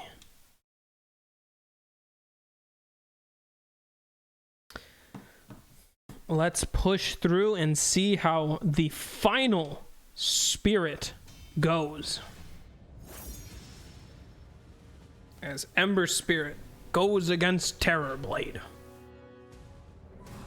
Blood, flesh, and souls are offered to the gods amidst deathly chants. Why do you Ooh, I don't think we've had this map this tournament so far. Ember Spirit with his dual swords and Terror Blade with his like regular weapons. Although Terror Blade is not able to metamorphosis here. Ember Spirit poking him, playing the range game. Sleight of Fist misses. The teleport behind, getting absolutely punished by that mirror image. Ember, oh damn, that's Terror Blade with the ring out victory. Oh my goodness. What a little cheat. Ember Spirit's down. Oh, the morale. Ember's tilted. Ember's tilted after that death. And Terror Blade is just going. He gets the flame guard, but there's nothing. He's so low. Terror Blade hasn't taken any damage yet. He's got to push so much, so fast. Terror Blade cheats. Ember Spirit out of a victory. I haven't seen an Ember tilted like that since last time I watched Scorch stream.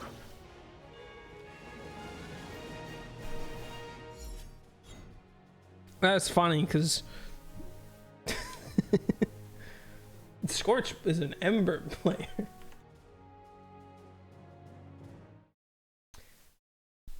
Terror Blade. Not a cool way of moving on. Not cool at all. Razor versus the silly little green man himself, Pugna. Who goes on to hopefully take out Terror Blade, because I don't want him in this tournament anymore after that. That's just like a big like boo you performance.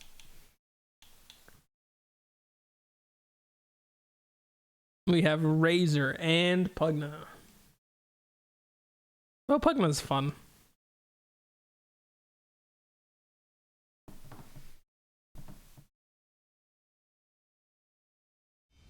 Pugna and Razor. Let the battle commence.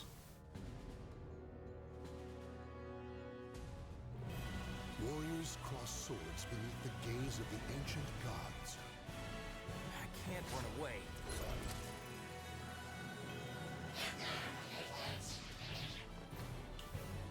Pugna with his magic wand and Razor with his Arcana whip sword. Dancing around, Pugna managing to get some sort of momentum, but they're both playing it very slow as a clash comes out here. Razor high kicking Pugna in his little green head.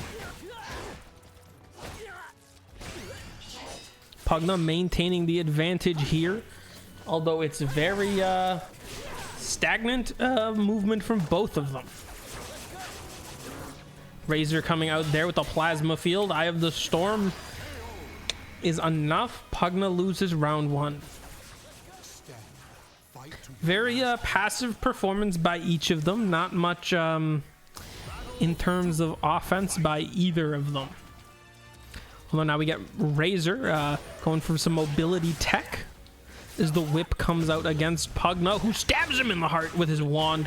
Nether Blast comes out. We gotta get a big life drain soon, perhaps. Eye of the Storm manages to connect onto Pugna.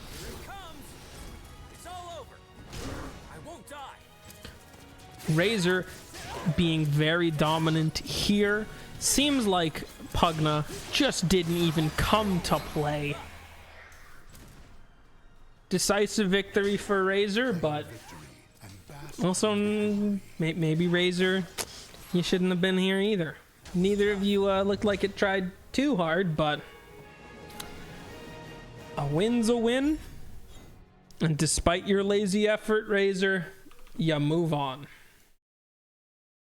Wow, Razor and Terrorblade is going to be such an exciting match. Pugna model is peak, though. They let you make a skeleton. It is peak. And now we have a strange battle, as both of these competitors are not particularly familiar with weaponry. As we have Tinker taking on Clinks. Now, as stated before, that all bow and arrows have been taken away from this tournament, so we can keep it as weapon focused. It doesn't matter that no one in Soul Calibur has bow and arrow. So Clinks will be using a new weapon, and guns are not allowed either, so Tinker's also using a new weapon. Let us begin. As Tinker takes on Clinks out in the Arctic. A single slash can cut even the frozen air in two. Well, these, well, okay. Tinker has his little, like, dual blade sword, and, Clinks is a flaming rapier. Clinks keeping the momentum early. Tinker is whiffing his skills so far. March of the Machines, though, maybe connecting. Heat Missile. Rapid fire arrows strafed by Clinks. A very clean first round win, resulting in a ring out as well. Add insult to injury. Very clean, very nice performance by Clinks. Tinker's showing he's still got some juice left in the tank, as he's going all in the face of Clinks. Those missiles, the March of the Machine, and even that blinding laser. Clinks is not able to connect any move yet. He's gaining his momentum. This is moving by so fast. He catches Tinker, like rearming in the channel. Clinks is low. Can Tinker use one last blow to finish off Clinks? Or can Clinks combo Tinker to nothing? Tinker managing to secure round 2. This ain't a clean sweep. It must be seized.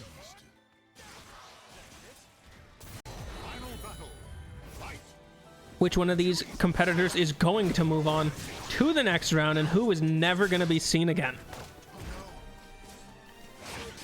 Tinker gets punished on the block, looking an advantage to Clinks, but now it's advantage to Tinker, about 1/3 HP for Clinks. Clinks is 1 or 2 hits from death. He's going for the Burning Army. That Burning Army connects, only evening out the HP pool. It's anyone's game. Clinks has just got to follow up. Tinker's got to follow up. Next hit wins, and it goes to Tinker. The battle is over. Show respect for the fallen who fought so bravely. That's what I like to see. Ooh, a very close match. Tinker moving on. Nerf him as much as you'll want. Tinker's annoying as fuck. Well, actually, so is Clinks. So that was kind of a fun matchup. Because it's like, no matter who wins, or no matter how much you rework the characters, there's always something annoying with them. Tinker looking like a Giga Chad.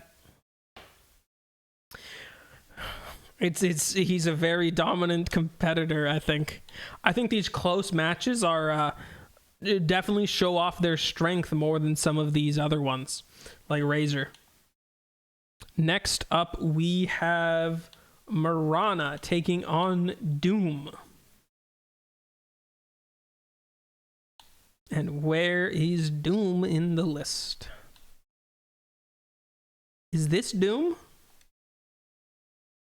That is Doom. Okay.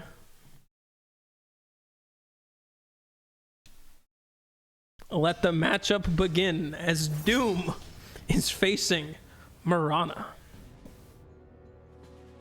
Doom, no Doom. We'll see if Doom gets off of Doom. And it looks like this match is going to be in Doom's home territory. Marana venturing into the 7 hells. Can she beat Doom? We shall see. Marana trading her bow and arrow for a fencing rapier takes up a quick advantage into Doom. The clash comes out. She clashes again. Doom, unfortunately, coming out on top of that. His giant flaming sword does so much damage. Marana pirouetting around, able to bring out some damage to Doom. They're each very close. Doom does so much damage. He's like 1 hit away from beating Marana. Marana's lowering him down. They're very even, so Doom's on the defense. Someone's got to punish something and win. Doom manages. I don't even... What the hell happened? Was that like a blade mail victory or something? I don't know what the hell happened.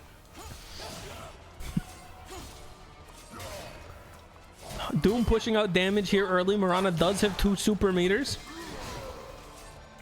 Marana's got to play defensively, but in the corner here, oh, a sacred arrow manages to connect at least.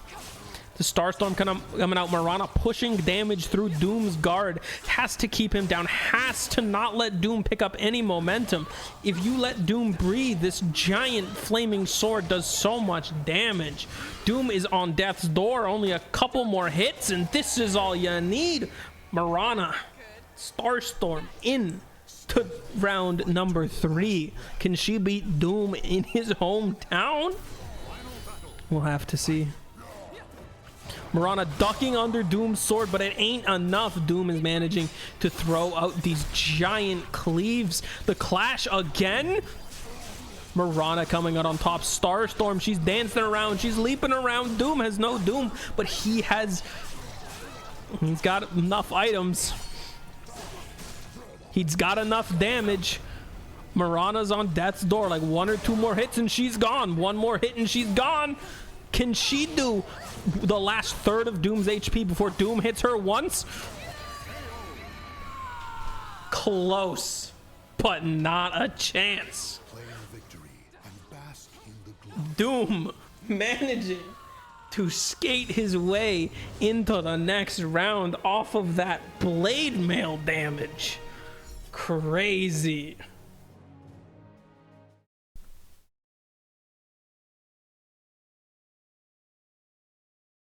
Next round is Doom and Tinker. All right, now we're getting into some big ones. Enough watching Tinkers, enough watching Pugnas, enough watching Doom. These are your big boy carry time. Let's see them. Kunkka and Sven, the big cleave boys. Who comes out on top?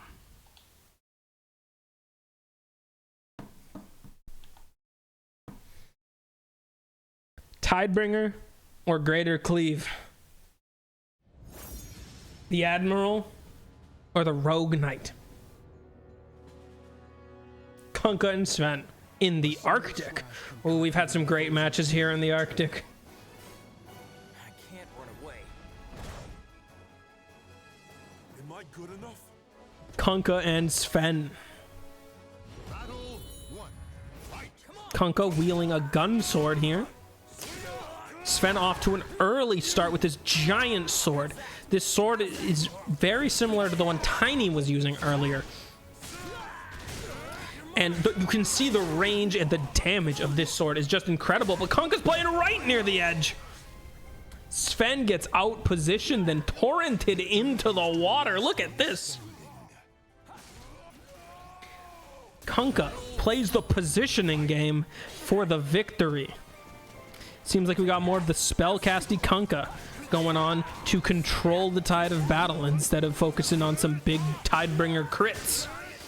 Although we can clearly see Sven's just going for those big sword swings. He's got the Storm Hammer, misses. Kunkka maintaining control. He's got a little more chip damage to do. Kunkka 2-0 Sven. And what are clean victories.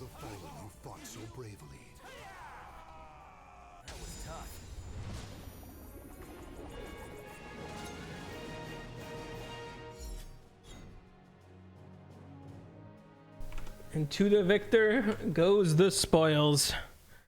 The captain's rum, and Kunkka moves on. And as we get to the end here,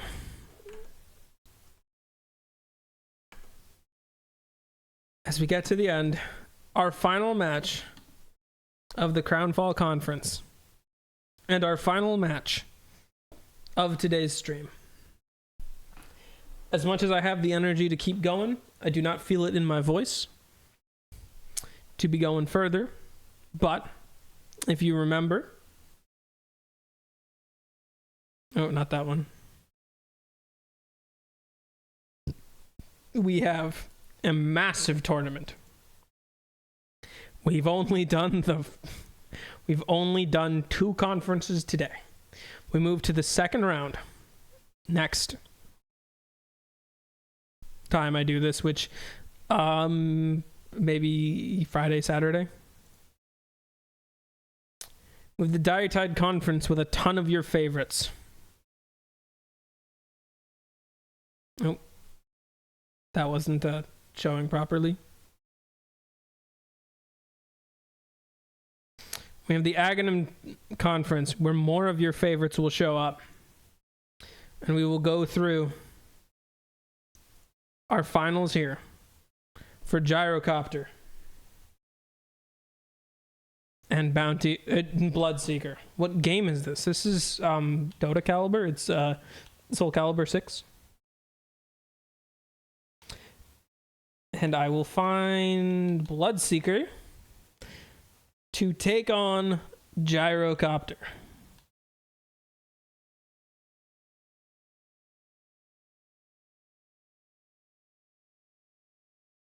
Stay tuned for future rounds where we should be able to go through a lot more, because as the tournament progresses, it's able for me to do more of it in a day. This has been 2.5 hours of basically non-stop commentary. What just happened there? I'm looking for Gyrocopter. So our last round 1 match, we will recap what has happened, and I will hopefully get an edited version up onto YouTube relatively soon. The VOD's going to be up tonight, and by the end of the tournament, we'll have enough VODs, and I can make a big, massive video following the tournament, the quest to see who becomes the greatest Dota 2 hero of all time. Need to add cinema to 7TV. I haven't used 7TV in ages, but I need to. On to our last matchup.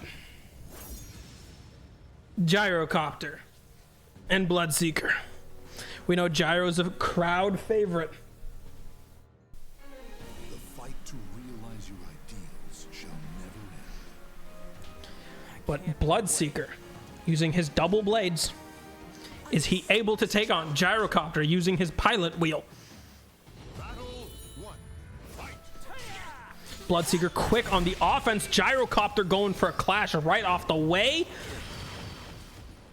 This is tense. Gyrocopter! What is he doing? Gyrocopter turning the clash into a kiss? Oh my god, Bloodseeker is furious. What is Gyro doing? Bloodseeker's using so much blood rage. He's just upset. The anger of Bloodseeker. Gyro's in his head. The clash is coming back.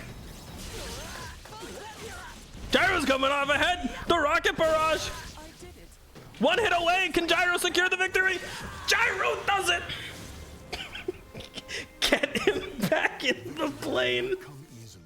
It must be seized. Why is Gyro so zesty? Gyrocopter swinging that pilot wheel again. The flat cannon damage coming out. Bloodseeker is... Gyro's in Bloodseeker's head. That flat damage... Bloodseeker is pushing some damage through. He's getting off a rupture. So much damage here being pushed into Gyrocopter. Bloodseeker's at 2/3. Gyro's at 1/3. This is in Bloodseeker's favor. He's managing to keep the control, but a clash comes out from Gyro. Bloodseeker wins it this time. The blood right. As he dances around, Gyro managing to swerve. He's at 1 HP again, doing so much more combo damage to Bloodseeker. Bloodseeker barely managing to stay alive. That quickness from thirst, letting him run in the little downtime there was. 1-1. Oh my goodness. Bloodseeker instantly running at Gyrocopter. Gyro's looking to get some footing again. Perhaps he needs a call down. He's at more super meter though. Call down coming in. Pushing damage to Bloodseeker. 1/3 of his HP's gone. Gyro is in control. He's clearing Bloodseeker right now. Bloodseeker trying to get his momentum up. Get that blood rage damage in. So much damage instantly to Gyro. Gyro going for the call down again. I think this is enough to do it. Gyro with the finish in call down. My God. The battle is over. Show respect to the fallen who fought. This zesty ass Gyrocopter moves on and will face Kunkka in the next round. Damn.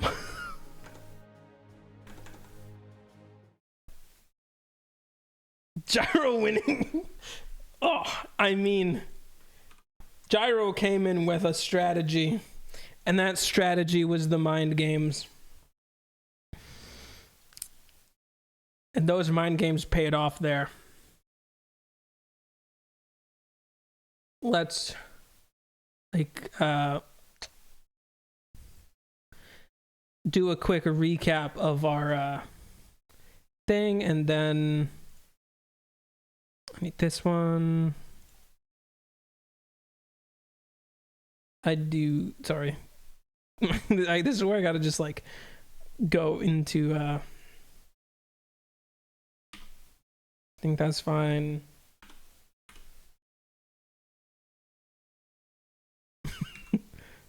Yeah, this looks good.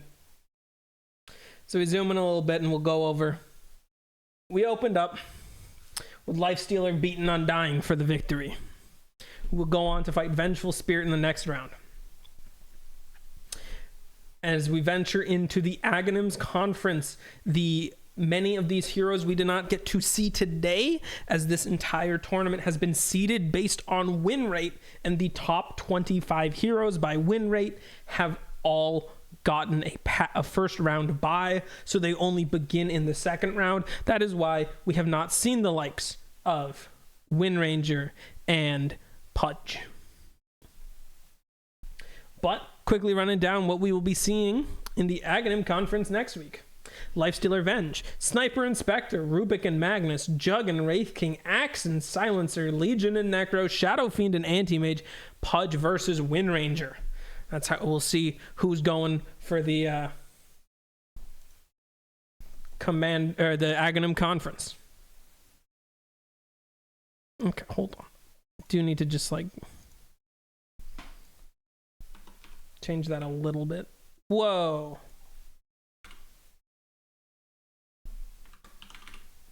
There we go. As we go over to the other side in the Dire Tide Conference, Abaddon beat Dragon Knight today and moved on. Morphling beat Bristleback to move on, so we will begin that conference with Abaddon versus Morphling, followed up by PA and Slark, Invoker Crystal Maiden, Quap and Lena, Witch Doctor Spirit Breaker, Earthshaker, Nature's Prophet, Ogre Magi, and Drow Ranger, followed up by Lion and Ursa. Results of the Nemesis conference for today. The number 1 seed Tiny beat the bottom seed of the entire tournament, Brewmaster.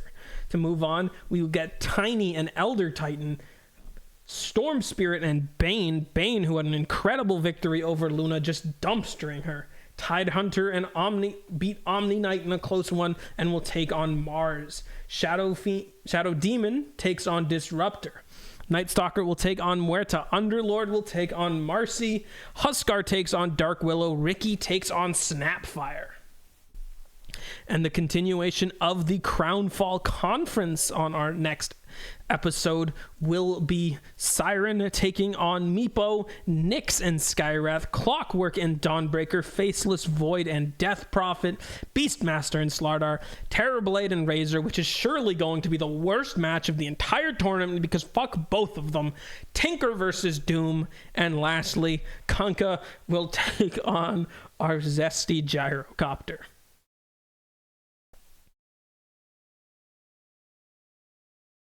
I will be